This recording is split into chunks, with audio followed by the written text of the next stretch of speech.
హరిహో విచారణ మార్గంలో మనం మొట్టమొదటి అధ్యాయాన్ని పూర్తి చేశాం. ఏమిటది? మానవతా విలువలు. మానవులందరూ తప్పక ఏమి కలిగి ఉండాలి? మానవతా విలువలను కలిగి ఉండాలి. ఏమిటవి? సత్య, ధర్మ, శాంతి, ప్రేమ, సహిష్ణుత. ఈ 5 ప్రతి మానవుడికి అత్యవసరం. అవసరం లేదంటానికి వీల్లేదు.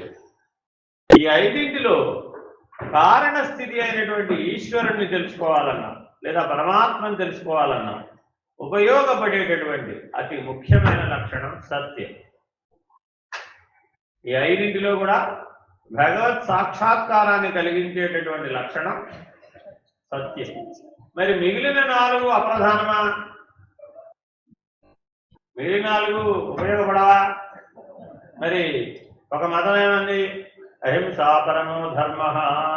అహింస ఒకటే చాలయ్యా. ఇంకొకరు వచ్చారు, వారే ఉన్నారు ధర్మో రక్షతి రక్షిత. ధర్మమే ప్రధానం అండి అన్నారు. ఇంకొకరు వచ్చారు, వారే ఉన్నారు ప్రేమ లేనిదే మానవ జీవితమే ఉంది. ఆ ప్రేమే. సకల మానవ సంబంధాలు కూడా ప్రేమ చేతనే నడుపబడుతున్నాయి. చైతన్యం మానవునిలో సర్వత్రా ప్రసరిస్తోందంటే ఆ ప్రేమ వల్లనే. కాబట్టి ప్రేమ లేకపోతే అంతా వృధానే అన్నాడు ఇంకొక ఆయన ఏమన్నారు? శాంతి లేని జీవితం ఎన్నుంటే ఏమిటండి? మానవుడికి ముఖ్యంగా ఏం కావాలి? ప్రేమ ఉంది, శాంతి లేదు. ధర్మం ఉంది, శాంతి లేదు. అహింస ఉంది, శాంతి లేదు. ఏం చేసుకుంటారు మీ జీవితం? నిష్ప్రయోజనం. శాంతి లేదు, అంత వృధాలు. ఇది ఇంకో మతం.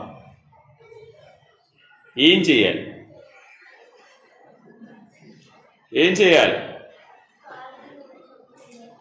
ఇలా మానవాళి కొన్ని వేల సంవత్సరాలుగా, కొన్ని లక్షల సంవత్సరాలుగా ఈ విచారణ, ఈ అధ్యయనం, ఈ జీవన విధానాన్ని అందిపుచ్చుకోవడానికి ప్రయత్నం చేస్తూనే ఉంది. సత్య మార్గాన్ని అన్వేషిస్తూనే ఉంది.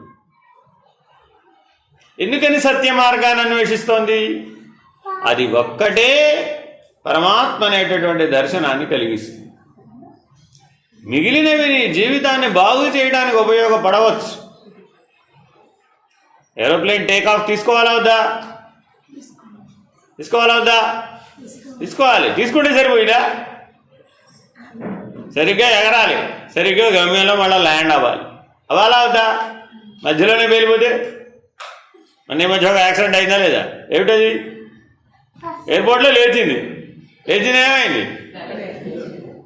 వెళ్ళి ఓ పెద్ద బిల్డింగ్ మీద పడి. ఇప్పుడు ఆ బిల్డింగ్లో ఉన్న వాళ్ళకి మృత్యు వస్తుందని తెలుసా? 400 మంది ఒక దెబ్బకి వెళ్ళిపోయారు. ఆ ఏరోప్లేన్లో ఎంతమంది? 110 మంది, 120 మంది. ఒక్కడు బతికాడు, మొత్తం మిగిలిన బ్యాచ్ అంతా వెళ్ళిపోయారు. మరి ఏరోప్లేన్ టేక్ ఆఫ్ అయినప్పుడు అందరూ ఏమనుకున్నారు? ఇంకా గంట సేపట్లో దిగేస్తాం. 2 నిమిషాలు ఏమైంది? కారణమెవరు?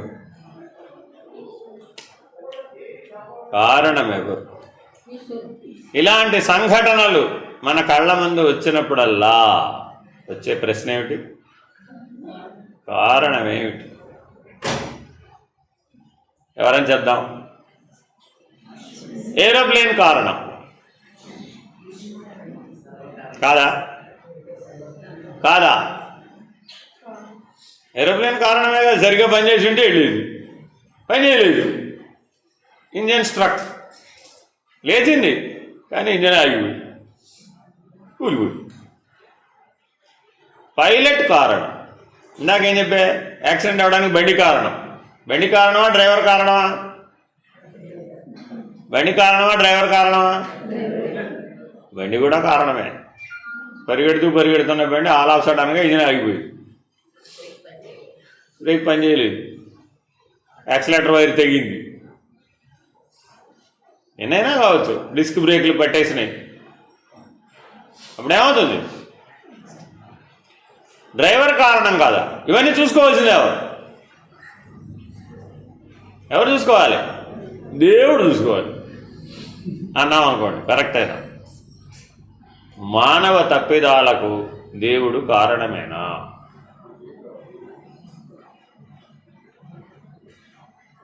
బాత్రూంలో రోజు మీరు స్నానం చేసి వస్తారా లేదా? ఏదో ఒకరోజు కాలు జారిపడ్డారు. ఒకరోజు పడతారా, రోజు పడతారా? ఏమిటి రోజు పడితే ఏమంటారు? రోజు పడితే ఏమంటారు? కొంతమందికి ఇంట్లోంచి బయటికి వచ్చినప్పుడు వెళ్ళినప్పుడల్లా గడప తగులుతుడు. చూసుకోండి, మీరు కావాల్సి వస్తుంది. ఎప్పుడన్నా వెళ్ళనివ్వడు, రాను గడప తగలాల్సిందే ఖచ్చితంగా. ఇప్పుడు గడప వచ్చి వాళ్ళని తగిలిందంటావా, వీళ్ళు వెళ్ళి గడపని తగిలేదంటావా? కానీ ఏం చెప్తాడు ఆయన? గడపట వచ్చిందండి బాబు, గడప తగిలిందండి. ఊరే దాటేటప్పుడు సరిగా చూసుకుని దాటొచ్చు కదా అని వాడికి 1000 సార్లు లేవు. ప్రతిసారి పడతాడా పడ్డా. మరి పిల్లవాడికి ఏదో సినిమాలో ఏమంటాడు, రోజు ప్రాక్టీస్ చేయి నడక బాగా వస్తున్నా, ఏదో హీరోయిన్ చెప్తాడు హీరో. అంతేనా కాదు? కాబట్టి సాధనమున పనులు సమకూరు ధరలోన. ప్రతిదీ కూడా యూ షుడ్ బి అలర్ట్. ఏమిటయ్యా దానివల్ల వచ్చేది? Your alert, your aware. Very very important. ఈ విచారణ వలన మనలో అలర్ట్నెస్ పెరుగుతుంది, అవేర్నెస్ పెరుగుతుంది, అబ్సల్యూట్ లెవెల్ పెరుగుతుంది, అబ్స్ట్రాక్ట్ లెవెల్ పెరుగుతుంది, బియాండ్ లెవెల్ పెరుగుతుంది, బియాండ్ లెవెల్ ఓపెన్. విచారణ ద్వారా మనం ఎన్ని గేట్లు తెరవచ్చయ్యా? అలర్ట్ అనే గేట్ని తెరవచ్చు, అవేర్ అనే గేట్ని తెరవచ్చు, అబ్స్ట్రాక్ట్ అనే గేట్ని తెరవచ్చు, అబ్సల్యూట్ అనే గేట్ని తెరవచ్చు, బియాండ్ అనే గేట్ని తెరవచ్చు, బియాండ్ అనే గేట్ని తెరవచ్చు. ఎన్ని గేట్లు ఉన్నాయండి? ఈ 6 ఎవరైతే తెరుస్తారో వాళ్ళే భగవద్ దర్శనాన్ని పొందుతారు. వాళ్ళే పరమాత్మ యొక్క నిర్ణయాన్ని గ్రహించగలుగుతారు, పరమాత్మ స్థితిని గుర్తించగలుగుతారు, పరమాత్మగా ఉండగలుగుతారు. ఎన్ని గేట్లు తెరవాలి? అర్థమైందండి? ఏమిటా 6? Be alert, be aware, be abstract, be absolute, be beyond. What next? Beyond. Be beyond. ఈ 6 గేట్లు ఎవరైతే తెరవగలిగారో సాధన ద్వారా వాళ్ళు అన్నిటికీ సర్వకారణమైనటువంటి దాన్ని తెలుసుకోగలిగారు. కారణములకల్లా కారణం. ప్రతిదానికి ఒక కారణం అన్నట్టు కనబడుతుంది లేదా ఇప్పుడు మన జీవితంలో? కానీ ఈ కారణాలు ఎన్ని చెప్పినా ఈ కారణాలన్నింటికీ ఒక సర్వకారణం అనేది ఎప్పుడు ఉంది. సృష్టి అనేది ఒక పెద్ద హోల్సమ్ యూనిట్ అనుకోండి, ఆ సృష్టికి కారణం ఉంటుందా ఉండదా? ఎందుకని సృష్టి అనేది ఒక పని, ఒక కార్యం. ఆ కార్యానికి కారణం ఉందా లేదా? కారణం లేని కార్యమే లేదు. అర్థమైందండి? ఎలాగా? తల్లి లేని పిల్ల లేదు. తల్లి కారణం, పిల్ల కార్యం. మళ్ళీ ఈవిడ పెరిగి పెద్ద అయితే ఈవిడ కారణం, మళ్ళా కార్యం. కార్యస్థితి నుంచి కారణస్థితికి ఎలా వచ్చింది ఈవిడ? ఇప్పుడు ఈవిడలో అమ్మ ఉందా లేదా? ఉందా లేదా? కనబడదా? మరి టైం వచ్చినప్పుడు కనబడుతుంది. పెద్దయ్యాక వస్తుందండి బాబు, చిన్నప్పుడే వస్తుంది. అమ్మ పెద్దయ్యాక అయింది అమ్మ, నేను కూడా పెద్దయ్యాక అవుతాను. అంతేనా కదా? పెద్ద అవడం అంటే ఏమిటి? పెద్ద అవడం అంటే ఏమిటి? అంతే, సంవత్సరాలు ఎక్కడితే సరిపోయింది. సంవత్సరాలు ఎక్కడితే పెద్ద అవుతావా? సంవత్సరాలు ఎక్కడితే పెరుగుతావా? ఎన్ని గేట్లు తెరిచావన్న దాన్ని బట్టి. అలర్ట్ అనే గేట్ తెరిచావా? అవేర్ అనే గేటుని తెరిచావా? అబ్స్ట్రాక్ట్ అనే గేటుని తెరిచావా? అబ్సల్యూట్ అనే గేటుని తెరిచావా? బియాండ్ అన్న గేటుని తెరిచావా? బియాండ్ అన్న గేటుని తెరవగలిగేవా? తెరవాలంటే ఇవి ఆల్రెడీ మనలో ఉండాలా వద్దా? Yes, it is there. నీ జన్మత ఈ 6 గేట్లు నీలో ఉన్నాయి. కొత్తగా తెచ్చుకునేమేనో, ఎక్కడికో అప్పు తెచ్చుకోక. ఈ 6 నీలో ఉన్నాయి, కానీ ఇవి మూసుకొని ఉన్నాయి. ఈ 6 గేట్లు ఎలా ఉన్నాయండి? మూసుకొని ఉన్నాయి, క్లోజ్డ్. ఏం చేయాలి మరి వాడు? Open it. మరి ఓపెన్ చేయాలంటే దానికి కీ ఉండాలా అక్కర్లేదా? మీరు లాక్ చేసేసారండి, లోపలికి వెళ్ళాలంటే ఇల్లంత తాళం చెవి ఉండాలా వద్దా? తాళం చెవి ఎంత ఉండాలి? ఇల్లంత ఉండాలి. ఇల్లంత తాళం చెవి ఉండదు ఎక్కడనా? ఉండదా? ఎంత ఉంటుంది? ఎందుకని?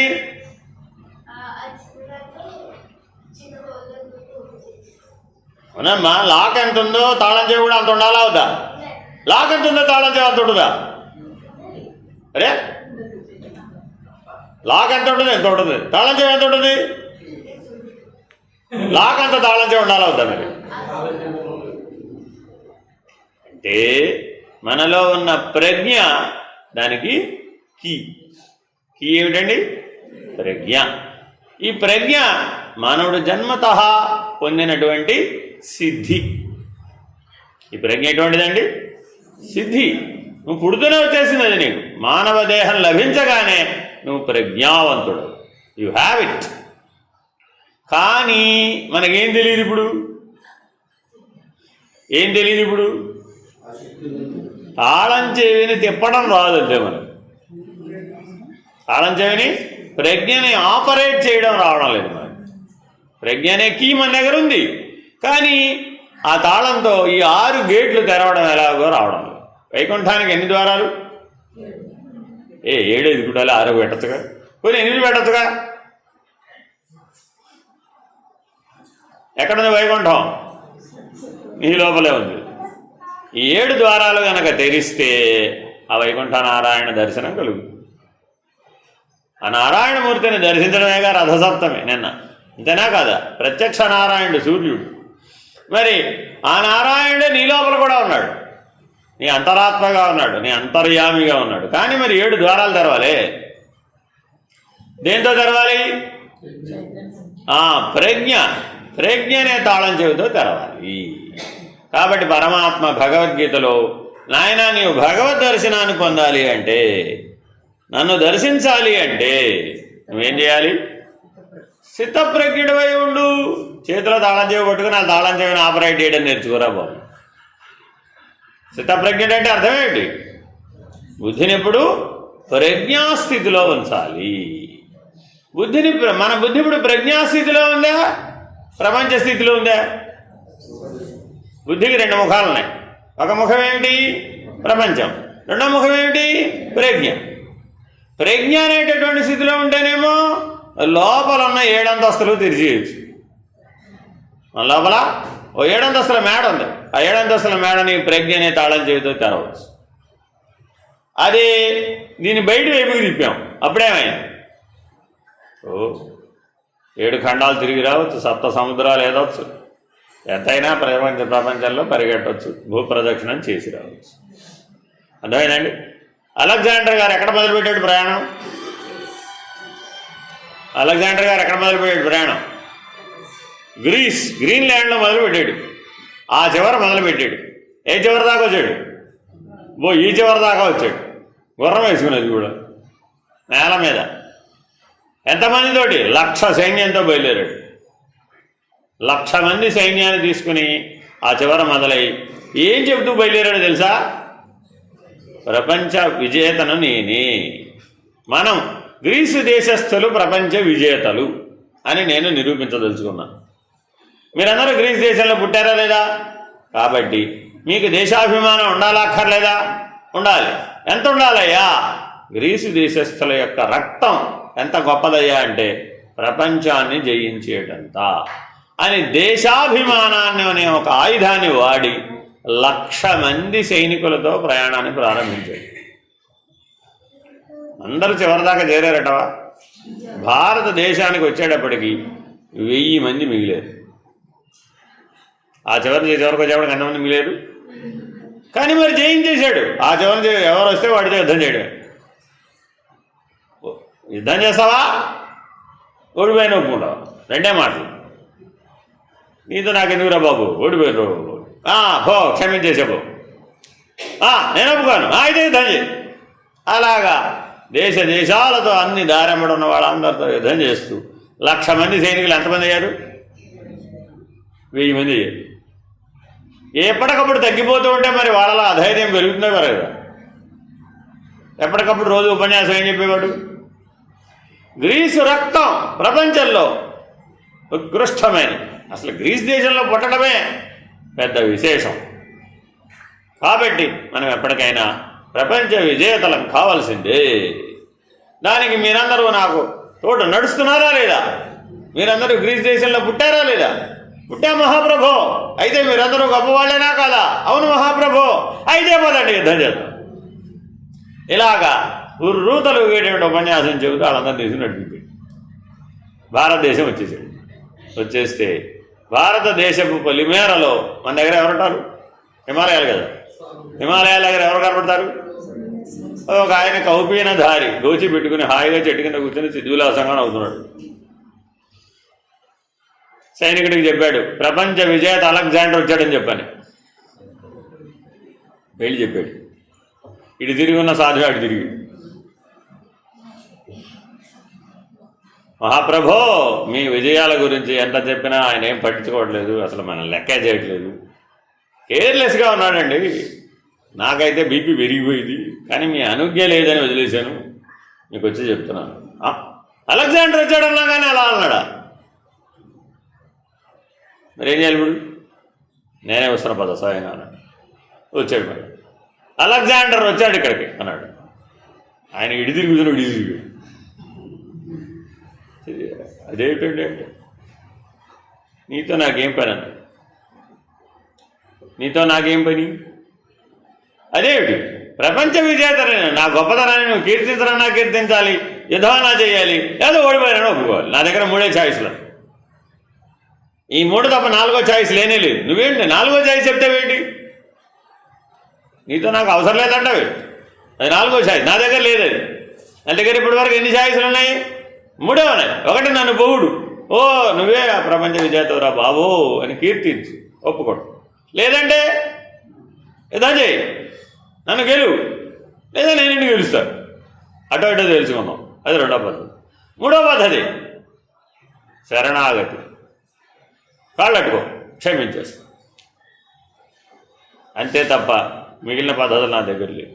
ఈసారి ఇంకో వైపు తిరిగి ఏమిటి నీ గొడవ? అసలు నాకు అర్థం కావడం లేదు, నువ్వు మోస్ట్ అబ్స్ట్రాక్ట్గా ఉన్నావు నువ్వు.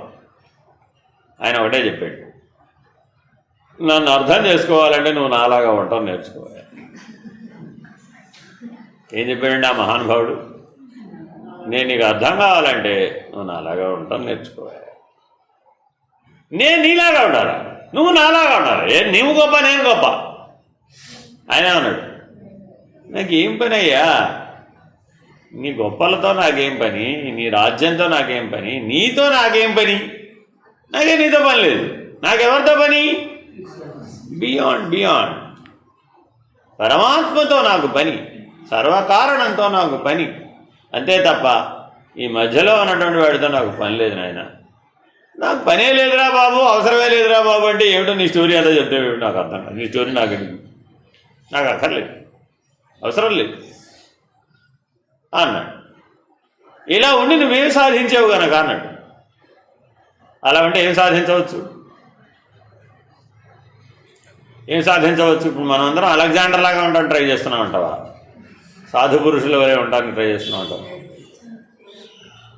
అందరిలో అలెగ్జాండర్ బతికున్నాడా లేదా? బతికున్నాడా లేదా? పుట్టినప్పటి నుంచి ఇప్పటి వరకు ఎంతమందితో వాదించి ఉంటారు? వాదించామా లేదా? ఎందుకు వాదించాం? వాళ్ళని గెలవడానికి. ప్రతి చోట నీ చేయి పై చేయి నిరూపించుకున్నావా లేదా? ఎందుకు నిరూపించుకున్నావు? వాళ్ళని గెలవడానికి. ప్రతి చోట నీవే గొప్పని నిరూపించుకున్నావా లేదా? ఎందుకు నిరూపించుకున్నావు? నీకంటే గొప్పవాడు ఎవడూ లేడని నిరూపించడానికి. మరి అలెగ్జాండర్ కూడా అదే చేశాడు. ఇప్పుడు అలెగ్జాండర్ పోయాడంటావు, బతికున్నాడు? పోయాడా బతికున్నాడా? మనందరిలో అలెగ్జాండర్ బతికే ఉన్నాడు. మనం ఎప్పటికైనా కానీ ఎవరి దగ్గర నేర్చుకోవాలి? ఇప్పుడు దీంట్లో ఏమి లేదని తెలుసుకున్నటువంటి సాధువు దగ్గర నేర్చుకో. సర్వలోక శరణ్యాయ సాధురూపాయ మంగళం. అర్థమైందండి? కాబట్టి ఆ సాధువు దగ్గర అలెగ్జాండర్ మోకాళ్ళ మీద కూలబడ్డాడు. ప్రపంచ విజేత అలెగ్జాండర్ నీ ముందు మోకరిల్లుతున్నాడు అన్నాడు. దేనికి మోకరిల్లాడు ఇప్పుడు ఆయన? ఆయన దగ్గర ఏమి లేవు, ఆయుధాలు లేవు, బక్కపి గాలి ఎగిరిపెట్టున్నాడు. సాధు ఏమన్నా యోధుడిలాగా ఉంటాడా? ఉంటాడుగా. కౌపీన దారి ఏమీ లేదు, తినడానికి తిండి కూడా లేదు. కానీ మరి ప్రపంచ విజేత తన అజ్ఞానాన్ని ఒప్పుకునేటటువంటి దశలో ఆ రేడియన్స్, ఆ సాధువు నుంచి ప్రకటితమవుతున్న బ్రహ్మజ్ఞానం, ఆ దివ్య అనుభవం, ఆ దైవీ కళ, దానికి లొంగిపోయాడు. నీ ముందు ప్రపంచ అలెగ్జాండర్ విజేత మోకరిల్లుతున్నాడు. నేటి నుంచి నేను అస్త్ర సన్యాసం చేస్తాను, యుద్ధం చేయి.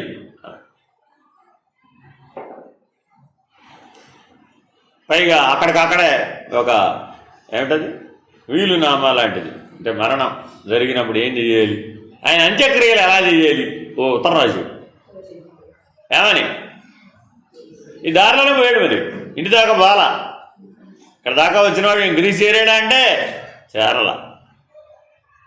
మధ్యలోనే శవపేటికలోనే పెట్టుకెళ్ళేది.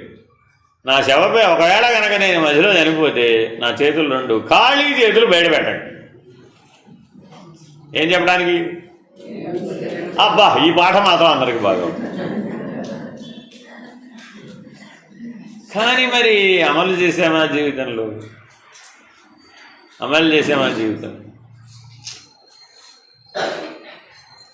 చేతికి 2 బంగారు గాజులు ఉంటే ఇంకో 1/2 డజన్ ఉంటే బాగుండు అనిపించిందంట.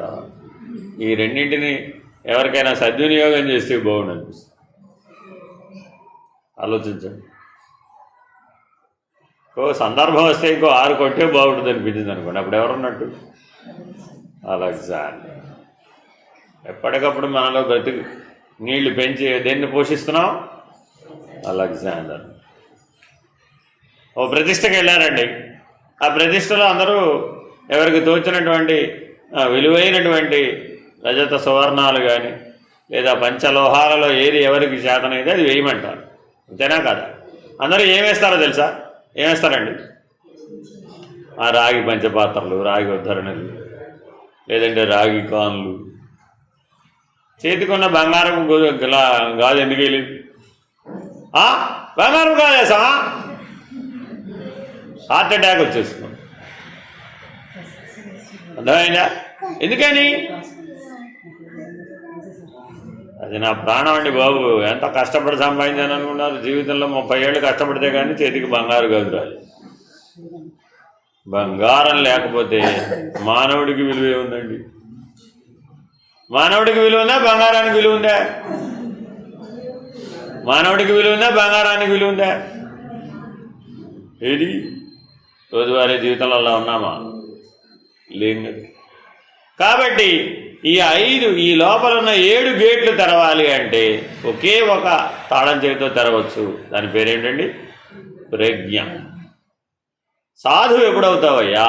స్థితప్రజ్ఞుడైన వాడే సాధువు. స్థితప్రజ్ఞుడై ఉండాలంటే స్థితప్రజ్ఞతో లక్షణాలు ఏంటండి?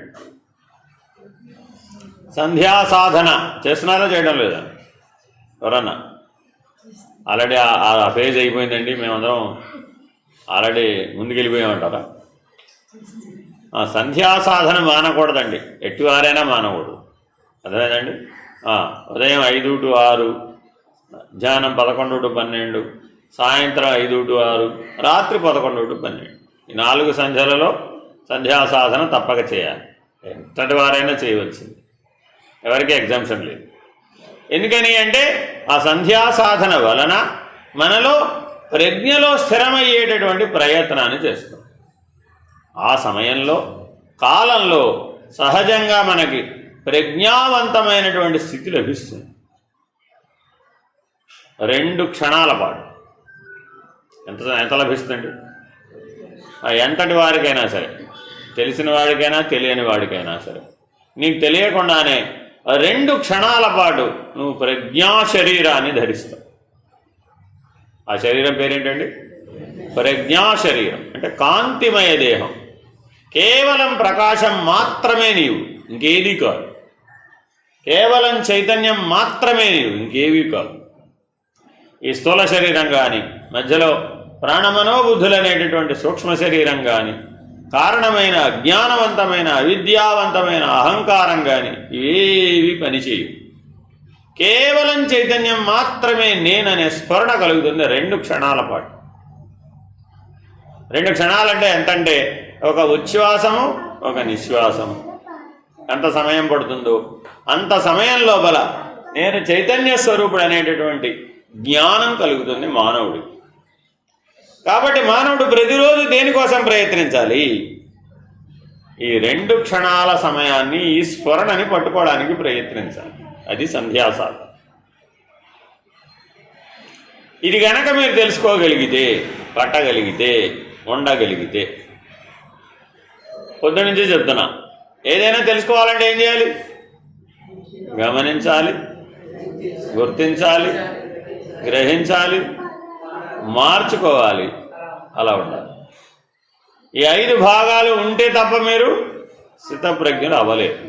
సంధ్యా సాధన చేసేవారందరూ తప్పక ఆ 2 క్షణాలలో మీరు మీ చైతన్యాన్ని గుర్తించాలి. గుర్తించి ఏం చేయాలి? అలా ఉండాలి, అలా మారాలి, స్థితప్రజ్ఞులుగా మారాలి. స్థితప్రజ్ఞుడైనటువంటి వాడిని ద్వంద్వాలు ఏమీ చేయలేవు. నీవు స్థితప్రజ్ఞుడు అయినావా లేదా అనేదానికి ప్రమాణం ఏమిటి అంటే 2గా ఉండేటటువంటివి ఏవి కూడా నీ మీద ప్రభావితం కావు, వాటి చేత బాధించబడవు. తుల్య నిందాస్తుతిర్మౌని సంతుష్టో ఏనకేనచిత్ అనికేత స్థిరమపి భక్తిమాన్ మే ప్రియో నరః అని భక్తి యోగంలో పరమాత్మ తనకు ప్రియుడైన వాడెవడో చెప్తున్నాడు. నీకు భగవంతుడు ఇష్టమైన వాడని చెప్పడం కరెక్ట్ అంటావా? భగవంతుడికి ఇష్టమైన వాడుగా నువ్వు జీవించడం కరెక్ట్ అంట.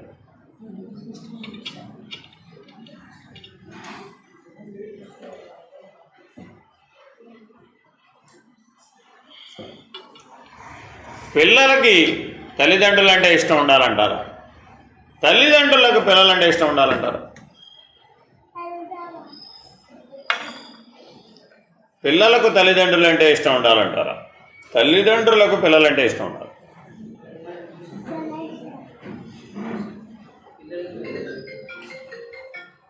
ఏమండి? పిల్లలకు తల్లిదండ్రులు అంటే ఇష్టం ఉండాలంటారు, తల్లిదండ్రులకు పిల్లలంటే ఇష్టం ఉండాలి.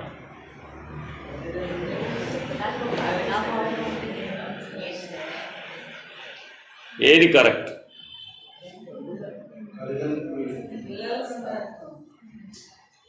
ఏది కరెక్ట్?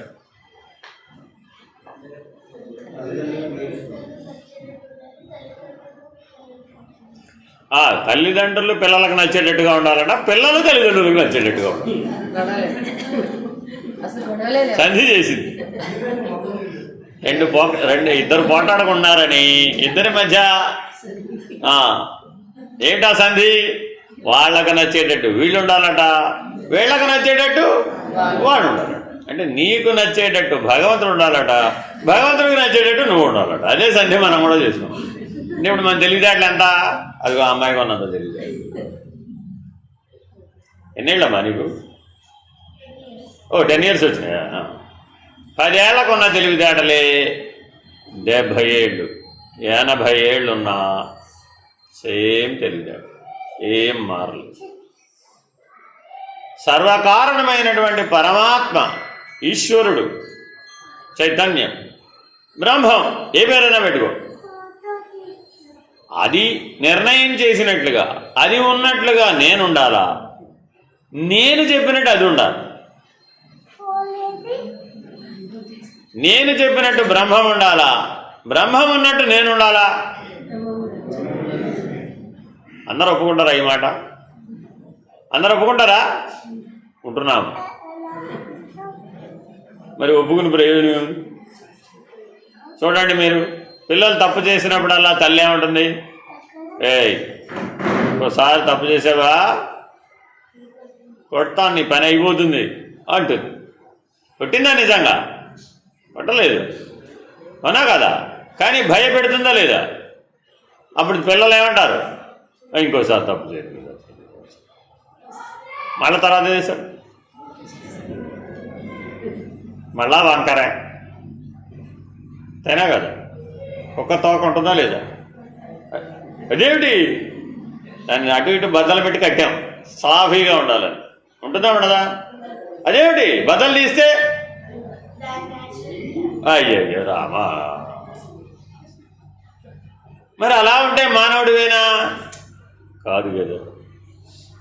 కాబట్టి మనం నేర్చుకున్న విజ్ఞానాన్ని, వివేకాన్ని ఆచరణలో కనుక పెట్టకపోయినట్లయితే దానివల్ల మనకేమీ ప్రయోజనం లేదు. ఆచరణలో పెట్టడం అంటే ఏమిటండి? మరలా 5 తీసుకొచ్చాము. అంటే ఎవరైతే స్థితప్రజ్ఞుడై ఉంటాడో వాడు మాత్రమే విచారణ చేయగలిగినటువంటి అంశాలు 5: నిత్యానిత్య, ఆత్మానాత్మ, కార్యకారణ, సదసత్, దృగ్దృశ్య. ఈ 5 విచారణ చేయాలంటే ముందు మీరు ఎక్కడ అర్హత పొందాలి? ఇక్కడ ఎవరిదో మోగుతోంది ఫోన్.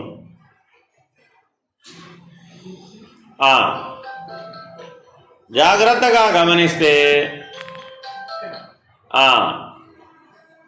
ఈ 5 విచారణలు మనకు ఎందుకు ఫలవంతం కావడం లేదు? ఇప్పుడు మీరందరూ దాదాపుగా నాకు తెలిసి 5 ఏళ్ళో 10 ఏళ్ళో 15 ఏళ్ళో 20 ఏళ్ళో 30 ఏళ్ళో ఏదో ఒక రకంగా భగవంతుడిని తెలుసుకోవడానికి ప్రయత్నం చేసిన వాళ్ళే. ఏం ఫ్రెష్గా వచ్చిన వాళ్ళు ఎవరు కదా, అమ్మాయి తప్ప, ఇదిగో ఈ అమ్మాయి తప్ప, అవునా కాదా? మీరు చేసిన ప్రయత్నాలన్నీ ఎందుకు ఫలించలేదు? స్థితప్రజ్ఞతో లక్షణాలు లేవు కాబట్టి.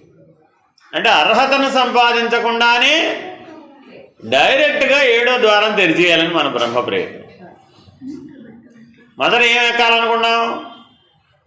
ముందు 7వ అంతస్తు ఎక్కేస్తే ఓ పని అయిపోయింది. డైరెక్ట్గా 7వ అంతస్తు ఎక్కెక్కుతావు? ఎక్కలేవు కదా. కింద నుంచి 1వ అంతస్తు నుంచి వెళ్ళాల్సిందే కానీ 7వ అంతస్తు ఎవరైనా ఎక్కగలుగుతారా? ఎక్కలేదు. మీరేమనుకుంటున్నారు? టైం అయిపోతుందండి, 50 అయిపోయింది, 60 అయిపోయింది, 70 అయిపోయింది, 80 అయిపోయింది, ఇంకా టైం లేదండి బాబు, ఇక డైరెక్ట్ 7వ అంతస్తు ఎక్కేయాల్సిందంతే. ఎంత ప్రయత్నం చేసినా వీలవుతుందా? అథవా ఒకవేళ అనుకుందాం, కానీ అక్కడ ఉంటావా? ఉండవు. ఎందుకని? మన దగ్గర అలర్ట్నెస్ ఉండాలి, అవేర్నెస్ ఉండాలి, అబ్స్ట్రాక్ట్ నాలెడ్జ్ ఉండాలి, అబ్సల్యూట్ ఎబిలిటీ ఉండాలి, బియాండ్ అన్న స్థితి ఉండాలి. బియాండ్ నీ లక్ష్యమై ఉండాలి. అప్పుడే ఇది సాధ్యమవుతుంది. ఇవి లేకుండా ఇది సాధ్యమా? వీలవుతుందా? తెలీదుగా. కాబట్టి మరి మనం చేసేటటువంటి పంచ వివేక విచారణ అంటే నిత్యానిత్య, ఆత్మానాత్మ, కార్యకారణ, సదసత్, దృగ్దృశ్య విచారణ ఫలవంతం కానే కాదు. అవ్వాలి అంటే ప్రాథమికమైన అర్హత స్థితప్రజ్ఞత్వం ఉండవలసిందే. ఇది బాగా గమనించి చెప్తున్నామండి. దాదాపు నేను 30 ఏళ్ళ నుంచి పాఠం చెప్తున్నాను. అప్పటి నుంచి వింటున్న వాళ్ళు కూడా ఉన్నారు. ఎందుకు నిర్ణయం కాలేదు? ఎందుకు అలా ఉండలేదు? నువ్వు మారలేదు. ఎప్పుడూ ప్రజ్ఞకి ఒక పక్ష భాగం ఏమిటండి? ప్రజ్ఞకి ఒక పక్క ఏముంటుంది? పరమాత్మ. ప్రజ్ఞకి మూలమెవరు? పరమాత్మ. చైతన్యానికి మూలమెవరు? పరమాత్మ. సృష్టికి మూలమెవరు? పరమాత్మ. మరో పక్షంలో ఎవరున్నారు? ప్రపంచం, విషయాలు, ఇంకా రెండుగా ఉన్నవన్నీ. అర్థమైందండి? సుఖం దుఃఖం, కష్టం నష్టం, ఇష్టం అయిష్టం రెండుగా ఉన్నాయో లేవో ఇవన్నీ. ఏవైనా సరే రెండు రెండు, ఒకటి ఉంటే రెండోది ఉంటుంది. అర్థమైందండి? ఈ రెండు రెండుగా ఉన్నవన్నీ ఒక పక్క ఉన్నాయి, ఈ పరమాత్మ మాత్రం ఒక పక్కే ఉన్నాడు. అందుకే సైన్య విభాగం చేసేటప్పుడు దుర్యోధనుడు అర్జునుడు ఇద్దరు వెళ్ళారండి కృష్ణ పరమాత్మ దగ్గర. ఏమన్నాడు ఆయన? గొప్ప ఉపదేశం, అది ఎప్పుడు గుర్తుపెట్టుకోవాలండి. ఏం చెప్పాడు ఆయన? నేనొక్కడను ఒకవైపు, నాతో సమానమైనటువంటి యాదవ సైన్యం అంతా ఒకవైపు. చూడండి, ఆయన ఏం తక్కువ చేయలేదండి. మనం సాధారణంగా ఏమనుకుంటాం, పరమాత్మ చాలా ఎక్కువ, ప్రపంచం చాలా తక్కువ. ఆయన అలా ఏం చెప్పలేదు. ఎలా చెప్పాడు? నేనొక్కడను ఒకవైపు, నాతో సమానమైనటువంటి బలం కలిగినటువంటి ప్రపంచం మరొక వైపు. నీ ఇష్టం, నువ్వెవరిని కోరుకున్నా పర్వాలేదు. సరే, మొదటి కోరుకునేది ఎవరికి ఇచ్చాడు? దుర్యోధనుడికి ఇవ్వలేదు, అర్జునుడికి ఇచ్చాడు. దుర్యోధనుడికి ఎందుకు ఇస్తాడు? మనమంతా దుర్యోధనుడు కదా, అందుకే మనకి ఇవ్వలేదు. అర్జునుడికి ఇచ్చాడు. ఎందుకు అర్జునుడికి ఇచ్చాడు? స్థితప్రజ్ఞుడు కాబట్టి, ఆర్జవము కలిగిన వాడు కాబట్టి. ఆర్జవము కలిగిన వారందరూ అర్జునుడు కాబట్టి నువ్వే కోరుకోవయ్యా అన్నాడు. ఈయనేమన్నాడు? నువ్వుంటే చాలు బావా అన్నాడు. పరమాత్మ అలా నువ్వుంటే చాలు బావా అన్నాడు. అప్పటికి ఇంకా పరమాత్మ కాదు, భగవద్గీత అవ్వలేదు, ఇంకా పరమాత్మగా ఒప్పుకోలేదు. బావా నువ్వు మా పక్షంలో ఉంటే చాలు అన్నాడు. ఏమయ్యా అర్జున, ఎంత తెలివి తక్కువగా కోరుకున్నావయ్యా, నేనేం చేయను అని యుద్ధం చేయను. చూడండి, కండిషన్లు అప్పుడు పెట్టాడు. కోరుకున్న తర్వాత ఆయుధం ధరించ, నేను ఆయుధం చేపట్టను. ఇదేవిడు ఆయుధం చేపట్టకపోతే యుద్ధం ఎలాగా? నేను యుద్ధం చేయను. రెండో మాట కూడా చెప్పాడు, ఆయుధం ధరించకపోవడమే కాదు, నేను యుద్ధం కూడా చేయను. మరి ఏం చేశాడు? అని నెయ్యముగా మాట సాయము చేయువాడ. నీకు ఏదన్నా తోచకపోతే తోచేట్టు చెప్తా, తోచినట్టు చెప్తా. మన హృదయంలో పరమాత్మ ఉన్నాడా లేదా? ఇప్పుడు ఏం చేస్తాడండి? ఏం చేస్తాడు? ఏం చేస్తాడు? కాదు, నీ బదులు వెళ్ళి ఉద్యోగం చేస్తాడు, నీ బదులు వెళ్ళి ప్రమోషన్ తీసుకుంటాడు, నీ బదులు వెళ్ళి కోట్లు సంపాదిస్తాడు. కుదురుతుందా? నీ బదులు వెళ్ళి యుద్ధం చేస్తాడు, చేస్తాడా? నీ బదులు ప్రసవ వేదన అనుభవిస్తాడా? నీ బదులు పిల్లల్ని పెంచుతాడా? పోనీ నీకున్న భారాన్ని దించుతాడా? అయ్యయ్యో, ఏమీ చేయడా? ఏమీ చేయకపోతే నాకు ఎందుకంటే ఆయనతో అన్నాడు దుర్యోధనుడు. ఇంకా కోరిక శాంతం పూర్తవ్వాలా? వెంటనే దుర్యోధనుడు రియాక్ట్ అయ్యాడు. ఈయన చెప్తుండగా, నియమాలు చెప్తుండగానే ఆ మాట సాయం చేసేవాళ్ళు నా దగ్గర చాలామంది ఉన్నారు. ఇక్కడ ఉన్నారా లేదా ఆయన దగ్గర? ఇప్పుడు ఎందుకని? ఆయన బాగుపడమని చెప్పిన వాళ్ళందరూ మాట సాయంగా చేశారు. అప్పటికి ఎన్నేళ్ళని చెప్తున్నారు మాట సాయం? భీష్ముడు చెప్పాడు, ద్రోణాచార్యుడు చెప్పాడు, కృపాచార్యుడు చెప్పాడు, అశ్వత్థామ చెప్పాడు, విదురుడు చెప్పాడు, తల్లిదండ్రులు చెప్పారు, గురువులు చెప్పారు, మానద మహర్షి చెప్పాడు, వైశంపాయనుడు చెప్పాడు. వాడు చెప్తే మారడేవి. చెప్పేవాళ్ళ దగ్గర చాలామంది ఉన్నారు, యుద్ధం చేసేవాడు కావాలి నాకు. అంతే తప్ప ఈ మాట సాయం నాకు అక్కర్లేదు. అర్జున, ఆయన నువ్వే ఉంచుకో, నేను వీళ్ళని తీసుకునేడు. చేసేసాడు, అయిపోయింది. ఇంకా అప్పటిదాకా ఇంక తేలలేదు ఇంకా వ్యవహారం. కానీ ఎవరు రియాక్ట్ అయ్యారు? ఇప్పుడు దుర్యోధనుడు గారు రియాక్ట్ అయ్యారు. ఈ మాట సాయాలు నాకేం వద్దయ్యా, ఏమైనా చేత సాయం ఉంటే చెప్పు అన్నాడు. మనం కూడా నిత్య జీవితంలో ఎవరి కోసం ఎదురు చూస్తున్నాం? ఎవరి కోసం ఎదురు చూస్తున్నాం? నా బదులు ఎవడన్నా పని చేసేవాడు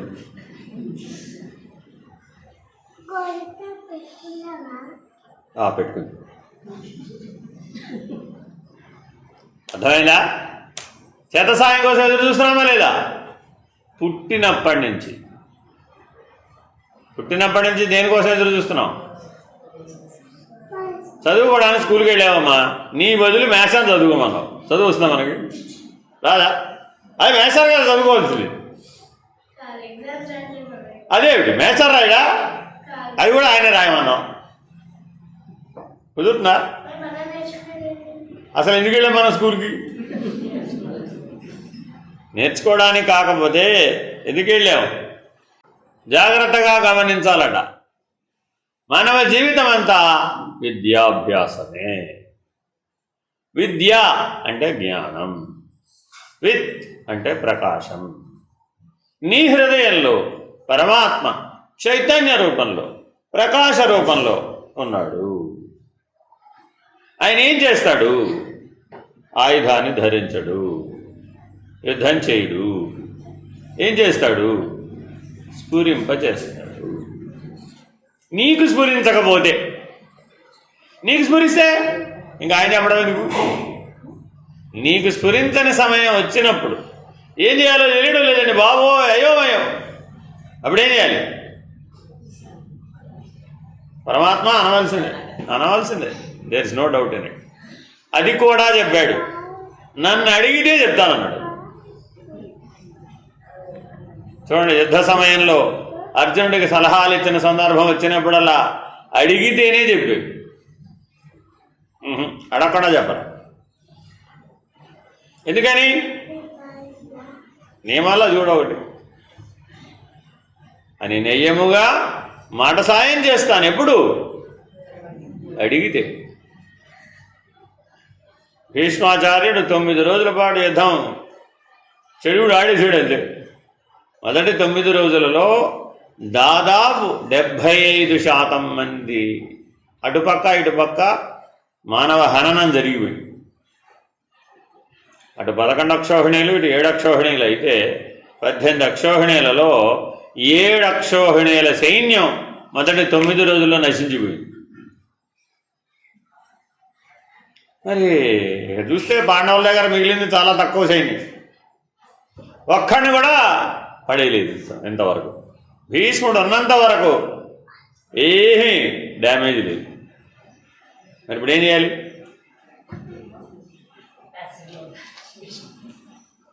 ఏం చేయాలి ఇప్పుడు? పాండవులందరి మధ్య చర్చ. ఆ రోజు రాత్రి వెళ్ళి తాతగారిని అడగవచ్చా? ఏమంటే నేను ఎలా వేసేయమంటావు అని అడగొచ్చుంటావు. అడిగితే చెప్తారంటావా? నీ దగ్గరికి వచ్చి నిన్ను ఎవరైనా అడిగారు, నేను ఎలా వేసేయమంటావు అంటే నేనేమో చెప్తావా? ఎవరైనా చెప్తారా? చెప్పరా? చెప్పాడు ఆయన. మహానుభావుడు కాబట్టి, సాధువు కాబట్టి. అందుకని విష్ణు సహస్రనామం చెప్పే అర్హత వచ్చింది ఆయన, లేకపోతే ఎలా వస్తుంది? కాబట్టి ఆయన నిర్గమించవలసిన సమయం వచ్చిందని గ్రహించాడు. ఆహా, ఈ తెలివి మీకు వచ్చింది కాదులే, పరమాత్మ పంపించాడు. సరే, సమయం అయిందని గ్రహించాను. మహానుభావులు ఒక సందర్భంలో అస్త్ర సన్యాసం చేస్తారు. నేను నా చేతిలో అస్త్రం ఉండగా మీరు నన్ను గెలవలేదు. కాబట్టి నేను అస్త్ర సన్యాసం చేసేటట్లయితే మాత్రమే మీరు నన్ను నిర్జించగలుగుతారు, లేకపోతే మీరు నిర్జించలేరు. ఆ ఆలోచన ఏమైనా ఉంటే చేయండి, వెళ్ళి రండి అన్నాడు. చెప్పినట్టా చెప్పనట్ట? చెప్పినట్టా చెప్పనట్ట? ఏం అర్థమైంది కనుక మనకి? పాండవులు బ్యాచామన్నీ కూడా ఏం అర్థం కాదు. 30 ఏళ్ళ నుంచి చెబుతూనే ఉన్నాను. ఏం అర్థమైంది కనుక? ఏం అర్థం కాదు. ఎందుకని? ఏమిటో అది ఆయన ఏదో చెప్పాడు అన్నాడు, మళ్ళీ తిరిగి అడిగే ధైర్యం లేదు. ఇక అర్థమైందండి? వచ్చేసారు. ఎవరిని అడిగారు? మళ్ళా పరమాత్మ దగ్గరకు వచ్చారు. ఐడియా ఇచ్చింది ఎవరు? అనే కదా. ఇలా చెప్పాడయ్యా, అస్త్ర సన్యాసం చేయాలట. ఆయన చేతిలో అస్త్రం ఉండగా మనం గెలవలేమట. ఎలాగోలా ఆయన అస్త్ర సన్యాసం చేసేటట్టు కనుక చేస్తే అప్పుడు మనం ఆయన గెలవచ్చు అని చెప్పాడు. ఇది మార్గం ఆయన చెప్పింది. మరి ఏం చేయమంటాం? ఇది కూడా తెలీదా మీకు? మహానుభావులైనటువంటి వాళ్ళు అస్త్ర సన్యాసం, స్త్రీల మీద యుద్ధం చేయరు. ఒకప్పుడు స్త్రీగా, ఒకప్పుడు పురుషుడిగా జీవించినటువంటి వాళ్ళతో యుద్ధం చేయరు. బాలులతో యుద్ధం చేయరు. వృద్ధులు, అనారోగ్యవంతులతో యుద్ధం చేయరు. అలాగా కొన్ని నియమాలకు కట్టుబడే వాళ్ళు యుద్ధం చేస్తారు. కాబట్టి మీరు ఆ నియమాలను తెలుసుకుని ఆ నియమాలలో ఏదో ఒక నియమం ద్వారా మీరు ఆయన అస్త్ర సన్యాసం చేసేటట్టు చూడమని ఆయన చెప్తున్నాడయా అని వివరించాడు. మళ్ళా పాండవులకి సందేహం, అటువంటి వాడు మనలో ఎవడు? అయితే భీముడు ఏమంటాడు వెంటనే ముందు రియాక్ట్ అయ్యేది ఎవరు? భీముడే. ఎందుకనండి?